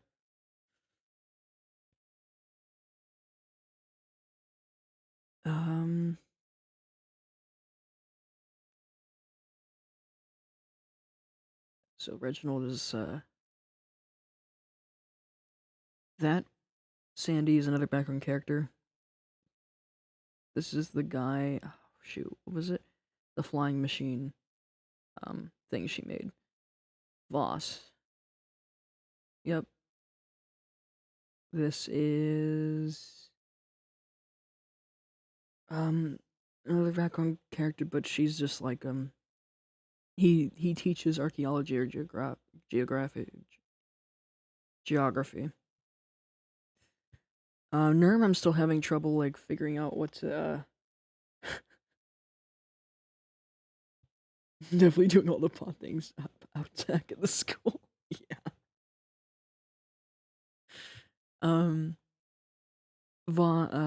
Ash, I'm not again, like I said, Nerm, I don't know what to do with him yet.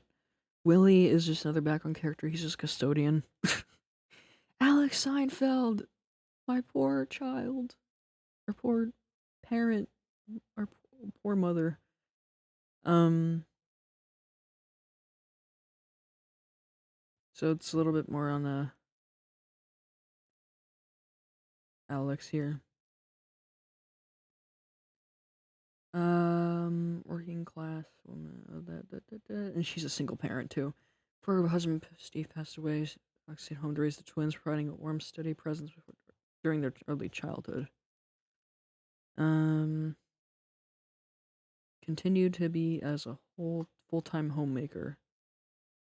With no college degree and family to support, Alex made the difficult choice to re-enter the workforce. Determined to create stability for her children, she enrolled in a hospital-based nursing program, became a licensed practical nurse.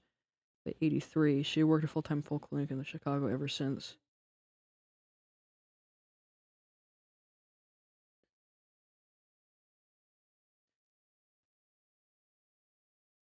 Job is demanding. Her shifts are early mornings or late evenings, but Alex never complains, puts her family first in everything she does, even when exhaustion weighs on her. On most school days, she's already out the door before Jesse and Jessica leave, yet her presence still lingers in the warmth of her morning duties. Alex is warm, blah, blah, blah, crying strength, though she worries constantly about her kids' well-being, as she should. About the balance between bills and time, she never lets fear overshadow her love. Aww. forgot about that. Again, labeled here that Jesse's a mama's boy. Sentence sense something in that reform profound, but though she doesn't always know how to reach him, she's always trying. Her advice is gentle. Oh, little baby. Yeah, Voss is okay in this. I know. And on top of trying to support her kids, bro, like, oh man. Steve Seinfeld, the father. Early years, Steve grew up in a small Midwestern town and later became a farm mechanic and part-time electrician on his family's land outside Minneapolis. He was known for his practical skills fixing everything from tractors to broken wiring in the barn. 68, he met Alex and two married in 69, and same year had their twins. Steve, as a devoted father, believed in hard work and stayed grounded for a decade to raise his kids on the farm, fixing equipment, taking side jobs to help support the family. By the late 1970s, farming became less stable, and job opportunities in rural Minnesota were drying up. In 1980, Steve made the difficult decision to move his family to Chicago, where he accepted a job as a building maintenance technician working for the city's public school system. His new role involved maintaining HVAC systems, structural wiring, and infrastructure in aging school buildings, often with asbestos, lead paint, and other toxic materials. Through the job offered better pay and long-term security, it also came with hidden risks. By late 81, Steve began showing signs of illness. Doctors soon diagnosed him with advanced lung cancer, likely caused by the prolonged exposure to hazardous materials at work. Despite treatment efforts, cancer progressed quickly. He passed away in early 82, just shy of his 33rd birthday, leaving Alex and the children behind. 33, man. This poor guy, man. Yeah. That's how he lost his life. Emotional struggles or anxiety are deeply tied to traumas losing his father at a young age. Yeah. All right. We got Cyrus and Elena Brewster, which are the parents of Aiden in this. Not Chicago. Yeah, I know. That's where it. No, Maccabee's the same age as you. No. Get Osh on that stat. Oh. Cyrus is the father. Harsh demeanor, tough demeanor, and abusive behavior contribute significantly to Aiden's development. His treatment of Aiden as a major driving force behind Aiden's actions and his desire to prove himself. Yeah, Cyrus is an asshole. Elena left him in Cyrus's care when Aiden was young. She struggled with personal issues related to her relationship with Cyrus. Her decision to leave Aiden with Cyrus has been driven by a lack of options or desperate need to escape an unattainable situation. Aiden talks about her while his gang talk about what he made along the way were. And there's William and Linda, which are the two. That's Lucas's parents. I'm not, brother. This is just. I don't know how it's the same as yours, Cat. I didn't even freaking know, dude. Just happened to be the same exact shit. I mean, I could change it, so to not be too similar. That's what I came up on the top of my head at the time when I wrote this, which was a while ago. William in this one was a dedicated and hardworking man who faced significant financial challenges due to high inflation and economic instability in the late 70s. Initially, William's career seemed secure, but the economic downturn severely impacted his financial situation. William made risky financial decisions to provide his family meet the rising costs of living, including borrowing money from a local gang. That's why they're the villain. His decision, driven by desperation rather than criminal intent, led to more mounting pressure and eventually a tragic outcome. His decision to borrow money from a local gang wasn't motivated by greed or desire for power, but his love and for his family. He tried to shield them from the harsh realities of the economic downturn, believing that he could solve the problem by paying off the debt. As history states, in the late 70s, inflation hit working class families particularly hard. People during this time were being laid off of work, prices were going up, and wages were stagnating. As William's financial situation worsened, the gang began reading, exerting more pressure, threats to against his family, including Lucas, his only son. This weighed, this weighed heavily on William, adding to his internal torment. This pressure and his inability to meet the payments had directly led to his untimely death as target execution.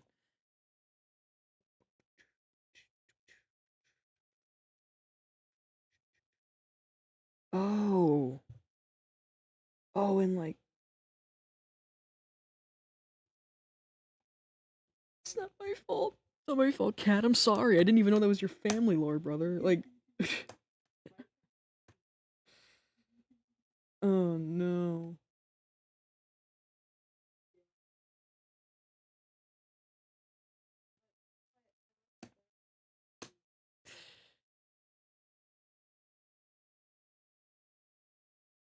Man, I'm surrounded by a bunch of Midwesterners.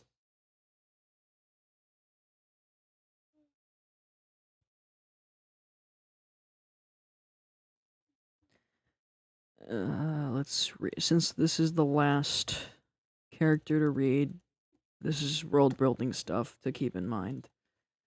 Nurturing Karen faced immense challenges at the death of her husband, struggling to manage the responsibilities of a single parenthood while grappling the grief of financial difficulties. Despite her deep love for Lucas and the pressures of raising him alone, combined with her mental health issues, strained the relationship. Her eventual suicide when Lucas was 10 years old came out as a sense of loss and abandonment. Linda's death marked a devastating turning point in Lucas's life, deepening his emotional wounds and contributing his later behavioral struggles.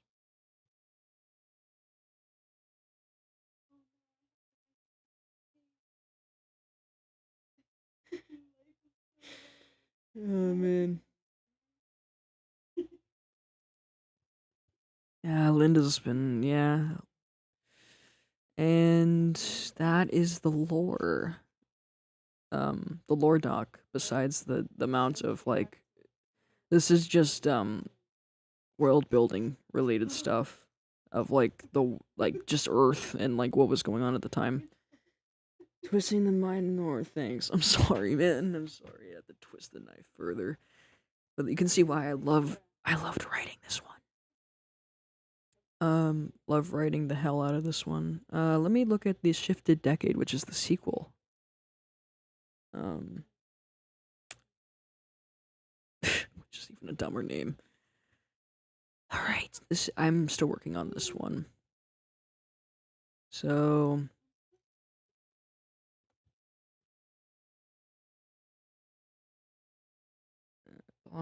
Blocko, we love Blocko. That's the dog. I still gotta label these as like new character, like these characters. But any feedback? I know that I gotten feedback over time. I'm reading it. I legit was born open eyes, bros already turning to dust. Oh no. Family lore.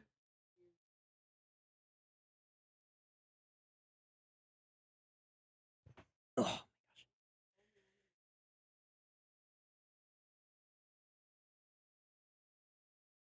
Um.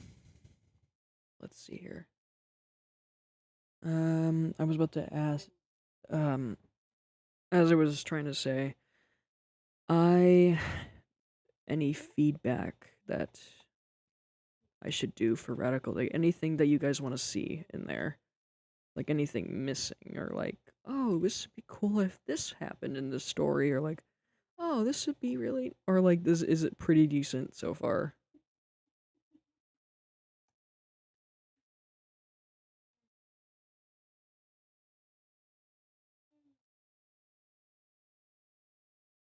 I'm not look. I can't see the chat, so I'm not. I can't really. So I'm trying to get this all organized.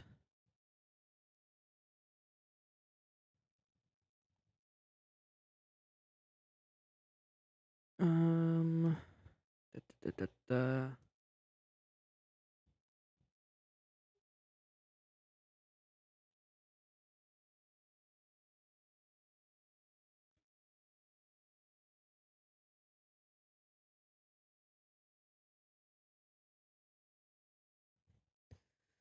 Once I get all this like organized, I can look at the chat. Almost there.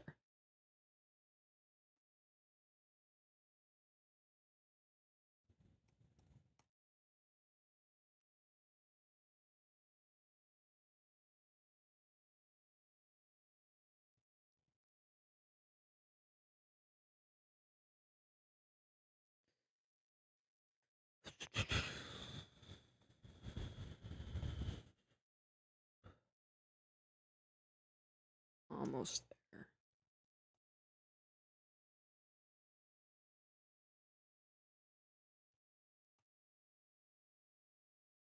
Putting that on a separate page.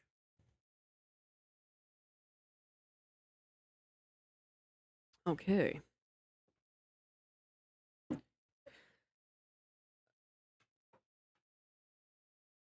Alright, so the feedback I was change it to a fist pump. Oh my gosh. Imagine if it's like one of those like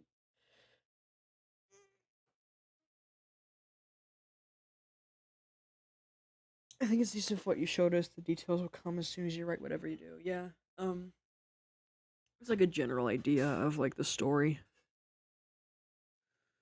Let's see here.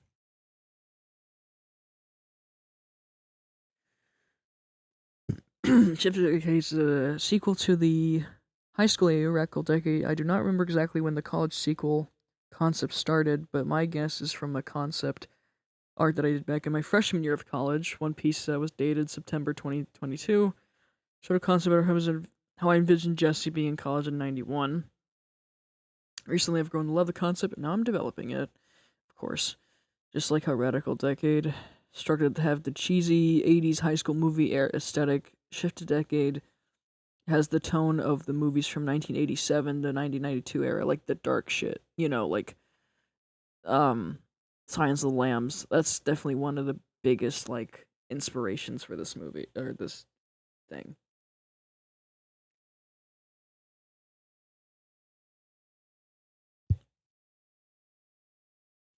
The plot of Shifted Decade takes place during the time Jesse and the gang are set in college in the 80s and early 90s.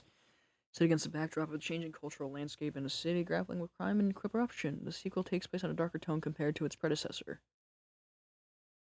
As traveling through a college journey soon find themselves entangled with a notorious murder gang known for its ruthless tactics and underworld connections, and emerges the primary antagonist. Oh no! So Aiden comes in. He's just in the Gulf War. Gil, he's in he's doing kissonology, which is like a sports thing in sports management.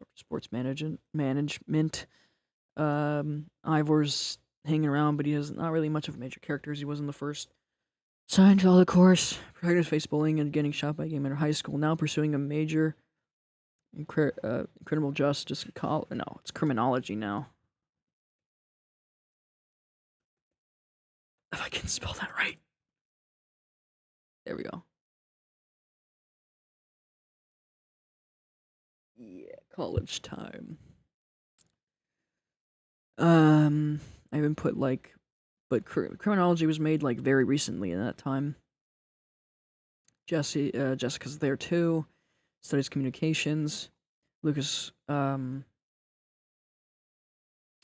with the aftermath of having child teens in college. He studies psychology, and given Lucas's experience with trauma and empathetic nature, and he wants to help people out.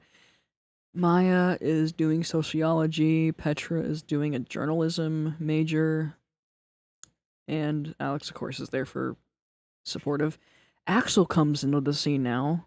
The childhood friend comes back. A childhood friend.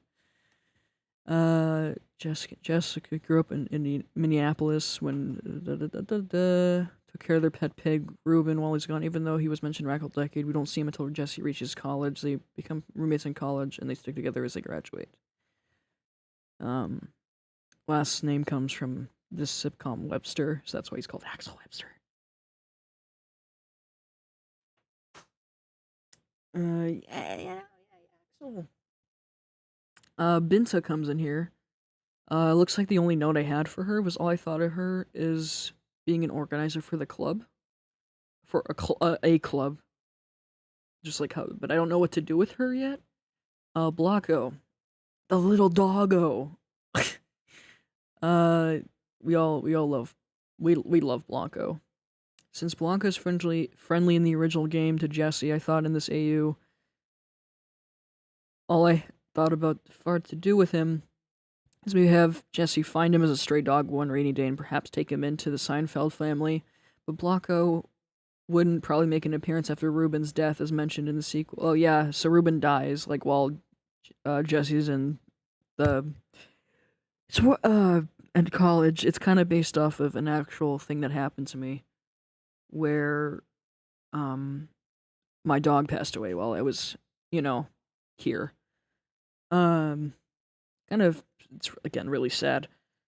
After seeing this of Jesse going back to Minneapolis and seeing Ruben for the final time before he passed away the next morning, he finds himself grappling with feelings of death, grief, and loss. While taking a walk to clear his mind, he stumbles upon a stray puppy wandering the streets. Despite his initial reluctance to open his heart to another pet, after Ruben, Jesse is drawn to the puppy's playful and affectionate demeanor. Upon closer inspection, Jesse notices a striking resemblance between the puppy's eyes and Ruben's, invoking a bittersweet mix of emotions. Despite the pain of his recent loss, Jesse feels a sense of connection but comfort in the puppy's presence, recognizing the opportunity for companionship and healing, and he decides to take in the dog and rename him Blanco. Blanco! I love Blanco.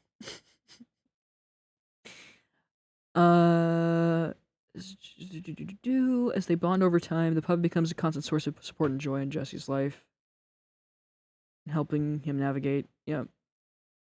Bob is here too. I don't know what to do with him yet. He's just a fellow student. Brick. Y'all remember Brick? He's gonna be a criminal. Calvin was the Redstonia guy. He was like the guy who oh no, I have to take this repeater. We don't want you to steal shit. He would teach engineering at the college. Cam. Yeah, student. Carmine. Again, he is one of the prisoner characters. Cassie Rose. She's in this. You ready to hear what I have for her? This is one of the biggest one of the twists in the story. And she's part of it. Cassie's such I love writing this. This all came to me after seeing a movie. Silence of the Lambs. Again. This is gonna be interesting. So we all know that Cassie Rose is a murderer in the original game, right? White Pumpkin. So originally I didn't know what to do with her. I know she has Winslow in this. But then when I watched Silence of the Lambs, the vibe, that movie would be the one that kind of would be one of the inspiration that shaped the vibe for the sequel, which includes a character. So Cassie, originally known for enigmatic and somewhat sinister reputation, becomes a key figure in the mystery surrounding the killer terrorizing the college campus one day. Oh yeah, Fred died. That's one of the things where there was a professor that died, and then the main character here has to go through and figure out oh no, who's responsible for this? Kind of, it's again, Silence of the Lambs.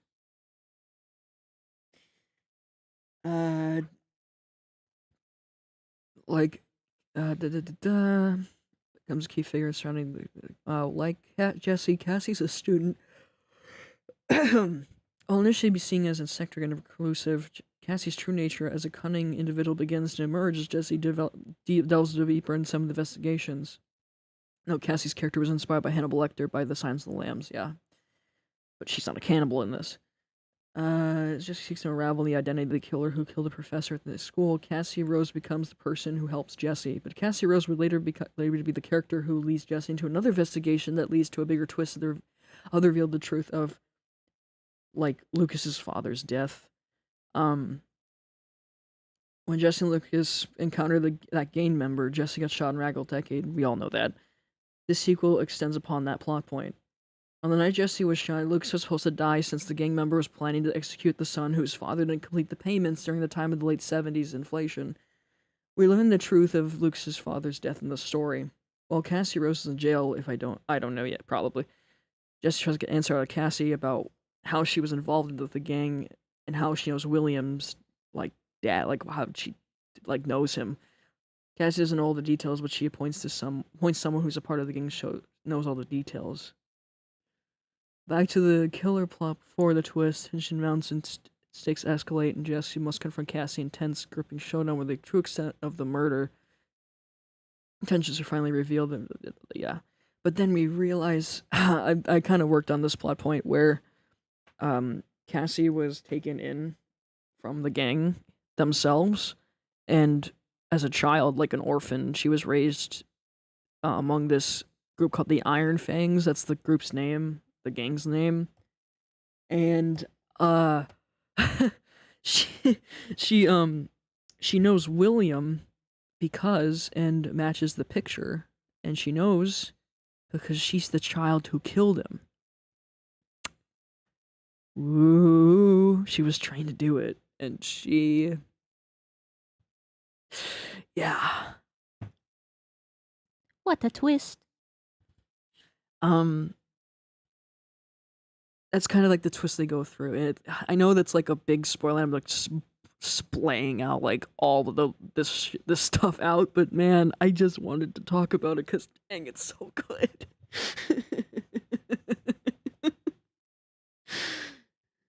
Oh man. So Jesse's job now is to save Lucas, and this is why I was saying earlier that Lucas isn't engrossed into the whole like Iron Fang thing. Now it's his job is to save the son.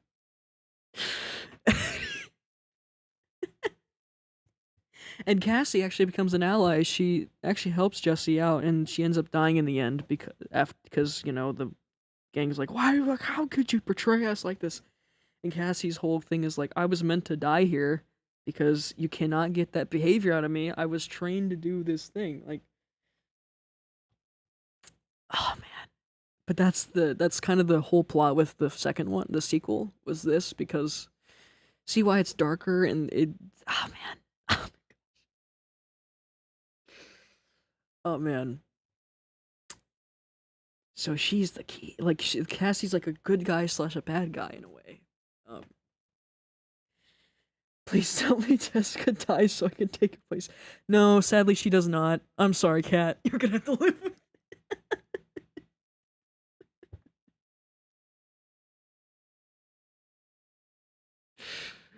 oh man.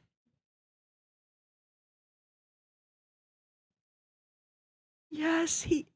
Oh, I love that. Sophie actually said it good. It put it best. That's so awesome. He's protecting his brother with the target on his head. Oh, like you're giving me an idea. Don't give me ideas. Oh my goodness gracious. All right, that's actually really cool. Protecting is like not related by blood, brother, but mentally, yeah. All right, Farmer Gloria. Moving on with that plot point. She's like a neighbor. Brother in Arms starts playing. Yeah, exactly.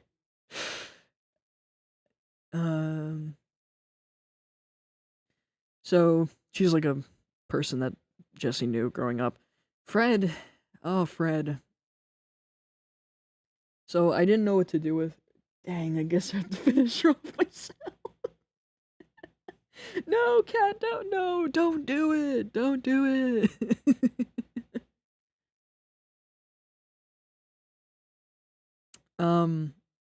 So, all right. So for Fred, I was pondering, as you can see here, I was pondering what he would do or serve. But then I put him as a professor in college, specialized related to ethics, physiology or sociology. Would, you know, do his stuff. He has an optimistic outlook and yada yada. And then he gets murdered. There's actually there's actually kind of wild that I came up with this plot point due to an actual event that happened.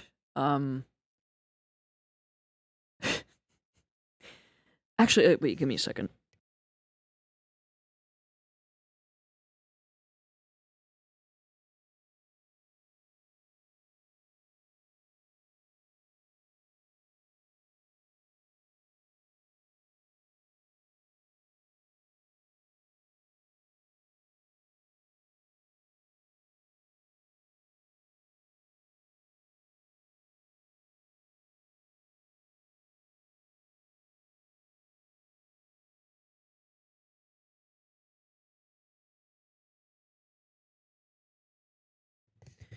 Okay, I'm not gonna mention it here, but it's something that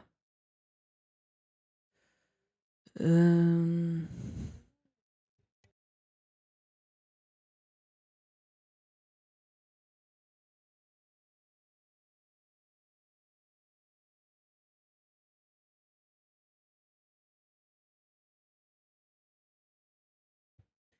all right. Um let's see.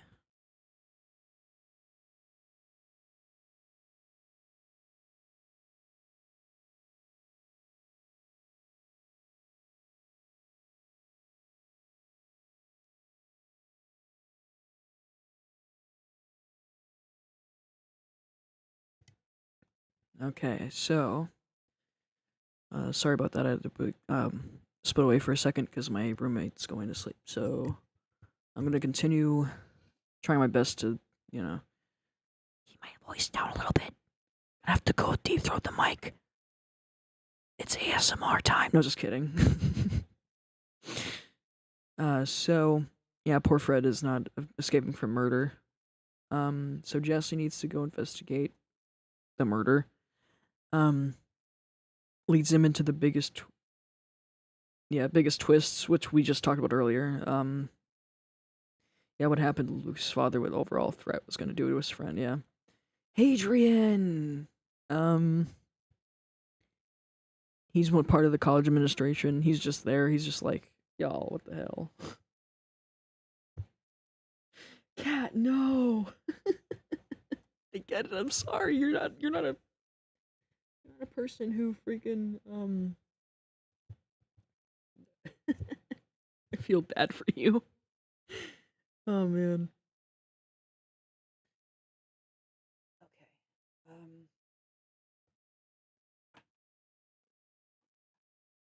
Give me a second.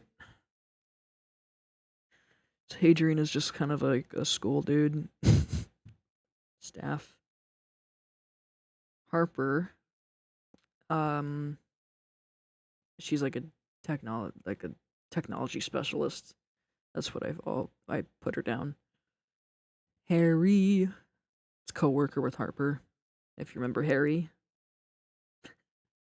Don't worry, Hadrian's not like a bad guy or anything. He's just kind of, you know, there. Lawrence, like a background character, but he's gonna be like a older brother to Stella here. Stella is in this one too. In this, she's gonna be one of those like popular girl like in college.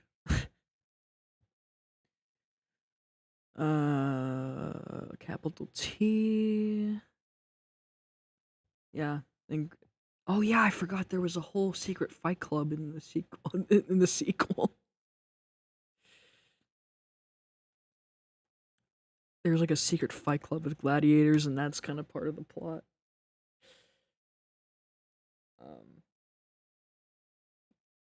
Um, uh, Clutch, same thing. The same like little fighting club. Face Meat, same thing. Slab, same thing. Geoff. Oh man, this is actually an interesting one too. So this is that cow that that Oxblood owns from season 2.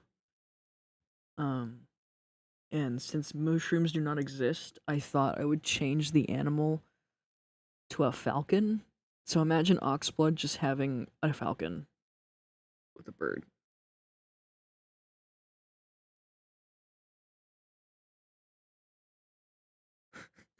Underground club trope, yeah.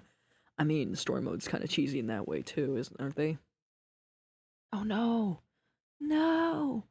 Frames are dropping! No! Frames! Oh no, that's not good. Are they? What the heck? That's not great. So, yeah, they got a falcon. I thought that'd be kind of cool. Olivia comes back. Olivia Belvedere. Um, I forget what she gets into. Probably something with technology. I know, not the frames again. I know. I know. I don't know what to do. It's really bad. Oh boy. Oh boy, this is not good.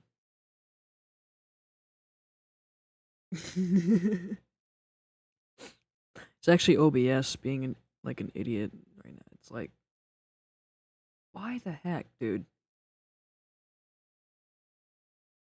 Ah, YouTube not receiving much video. Frick do you mean, dude? Do I have to like open the men? Oh my god.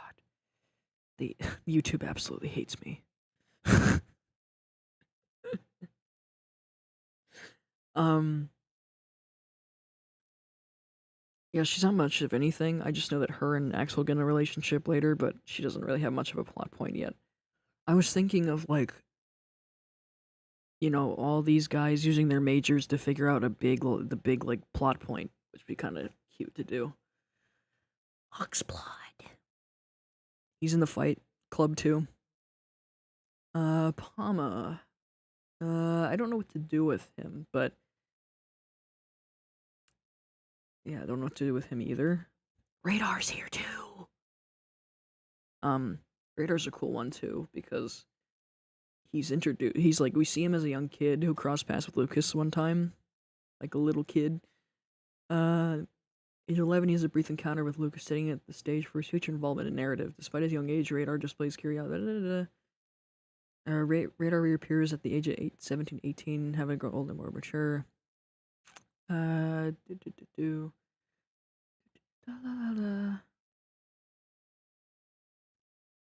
The impact. His last name comes from Barney Miller, but yeah, he's gonna like be a reoccurring Harper's assistant. Oh man, Ruben's here. Um, we already know about Ruben. Rodrigo.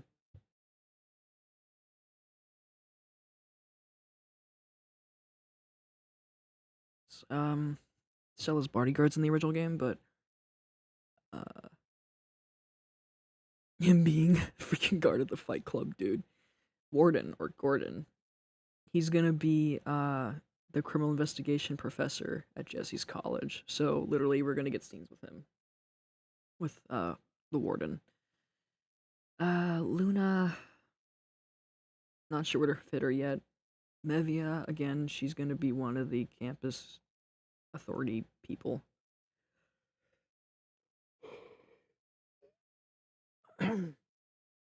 Milo. Milo. He is Department of the Creative Arts. Otto. College administrator. Owen, just a minor character, dude. Rob. Um, he's in the gang. Romeo. Um, he's a college administration. Um, just like Mevia and Hadrian. If Stella gets a llama, then Oxford should get to keep his cow. Yeah. Yeah, I'm trying to figure out, do I just erase Luna from the, or just keep it in there? I'm not sure.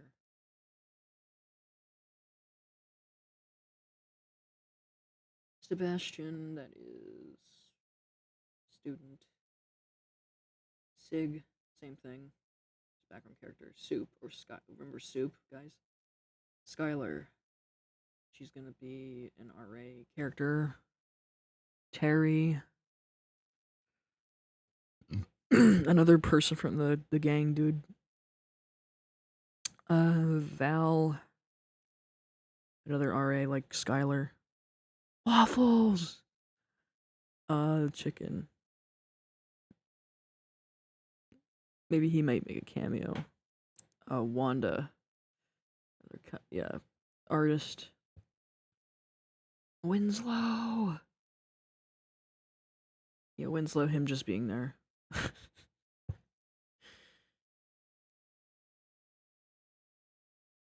little yappy dog that Blanco falls in love with.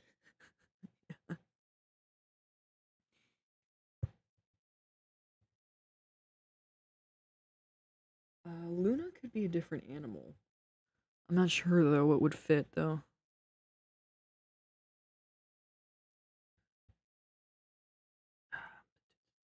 Zaro again, college administrator. And this is just other things that I. But I'm curious, what do you guys want to add for Luna?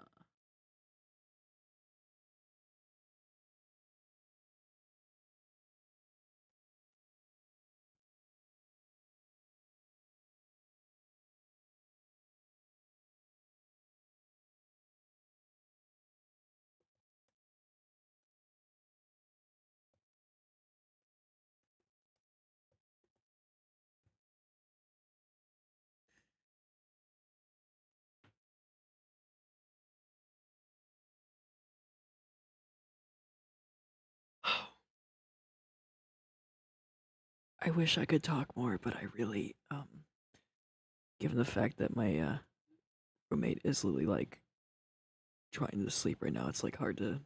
I can come back tomorrow and make another stream and talking more about my stuff. If anyone's interested, like a part 2 to this stream, because there's a lot to talk about. I just thought I would share more of the Radical Decade stuff because there's a lot to talk about. It's like really cool.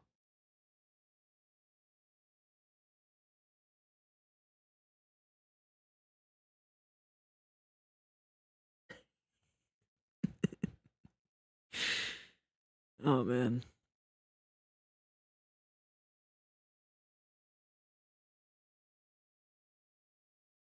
So that Luna could be some little fluffy yippy. Oh, that's cute. Yeah.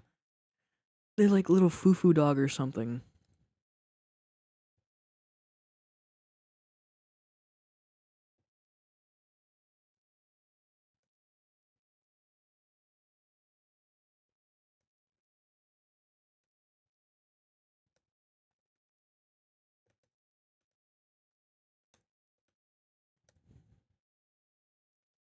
Not optional, no. As a little.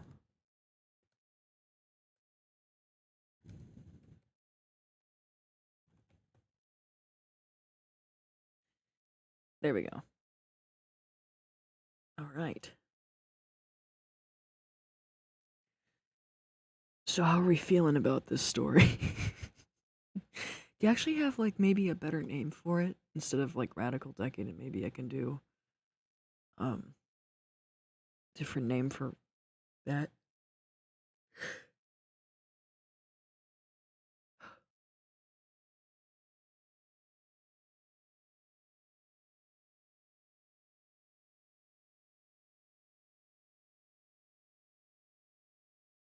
Yeah, those little mop dogs.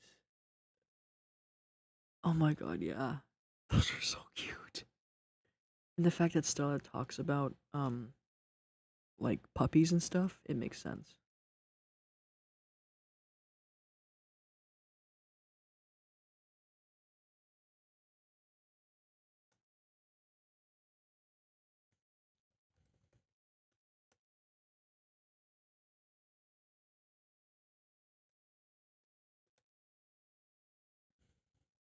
Oh, what do they call those? I gotta look that up. Um,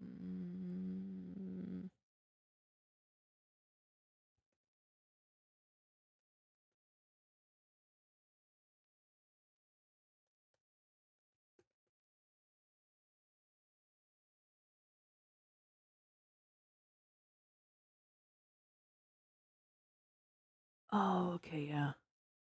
Yeah, Maltese dog. Yeah, that's what I was thinking. Little Maltese dog. Aw. Or Pomeranian, too. Yeah.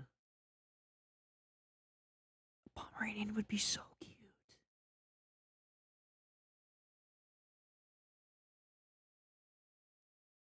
But what would fit Stella better, though?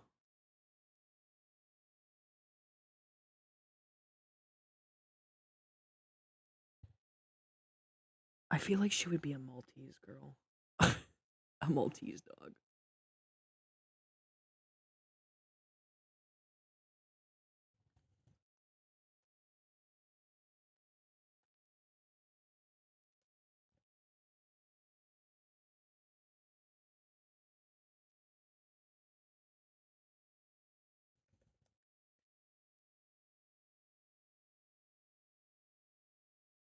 Yeah, Pomeranian or Maltese. That would work.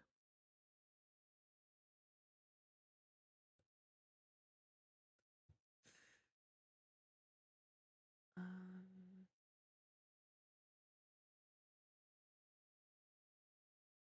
okay, so the titles are good.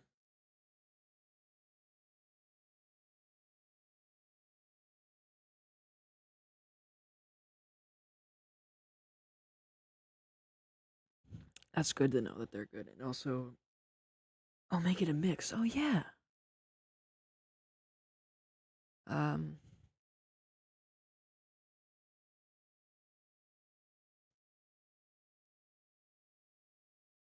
oh, those are so cute. Aw. A Palm Tease puppy. Yeah, those exist. Those are that. Wow.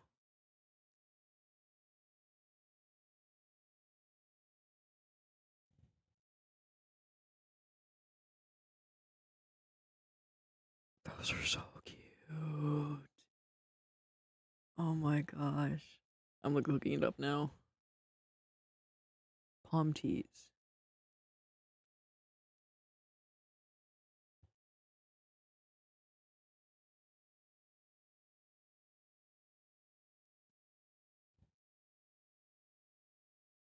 They're so cute. They're like little fluff balls. Oh my gosh.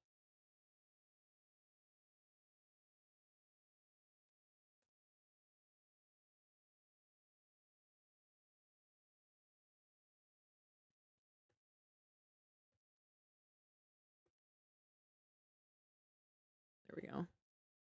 Let me like pull up an like a photo I'm looking at.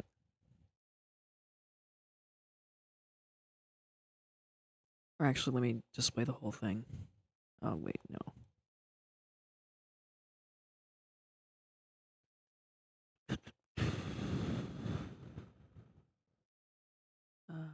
Let's see. Wait, hang on.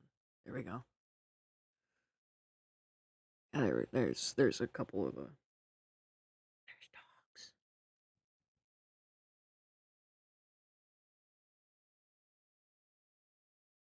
So that's really cute. As you can see, my documentary work is up here. Plus school assignments. Um.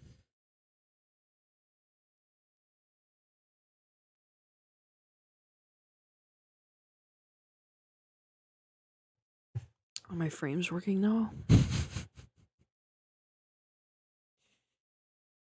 I'm hoping that they are.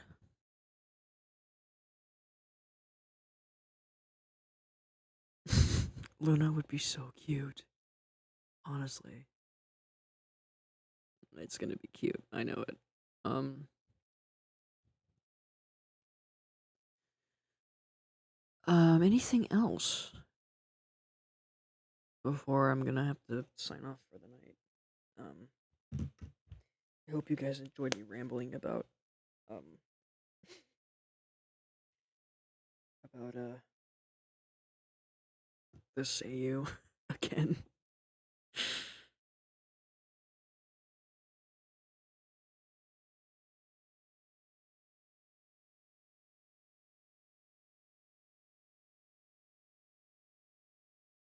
Hang on, make sure I'm tracking. Fine. I think it was amazing. Oh, thank you.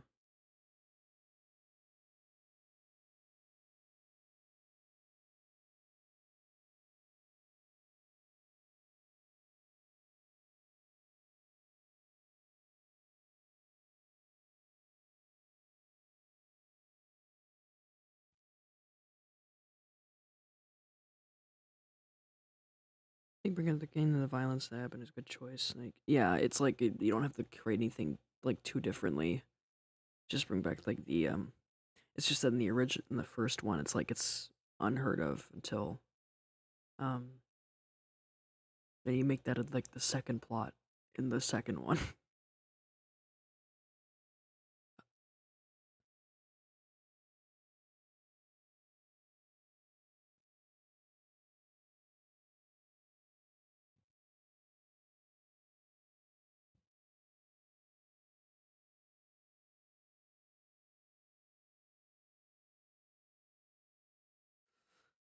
All right. Um, I think that's about it. I'm gonna leave it off there for now. Um, I'm gonna go to go to bed soon, since or at least um, rest myself for a while. I'm gonna wait for my past self saying this and sign off. I hope you guys enjoyed. Good night.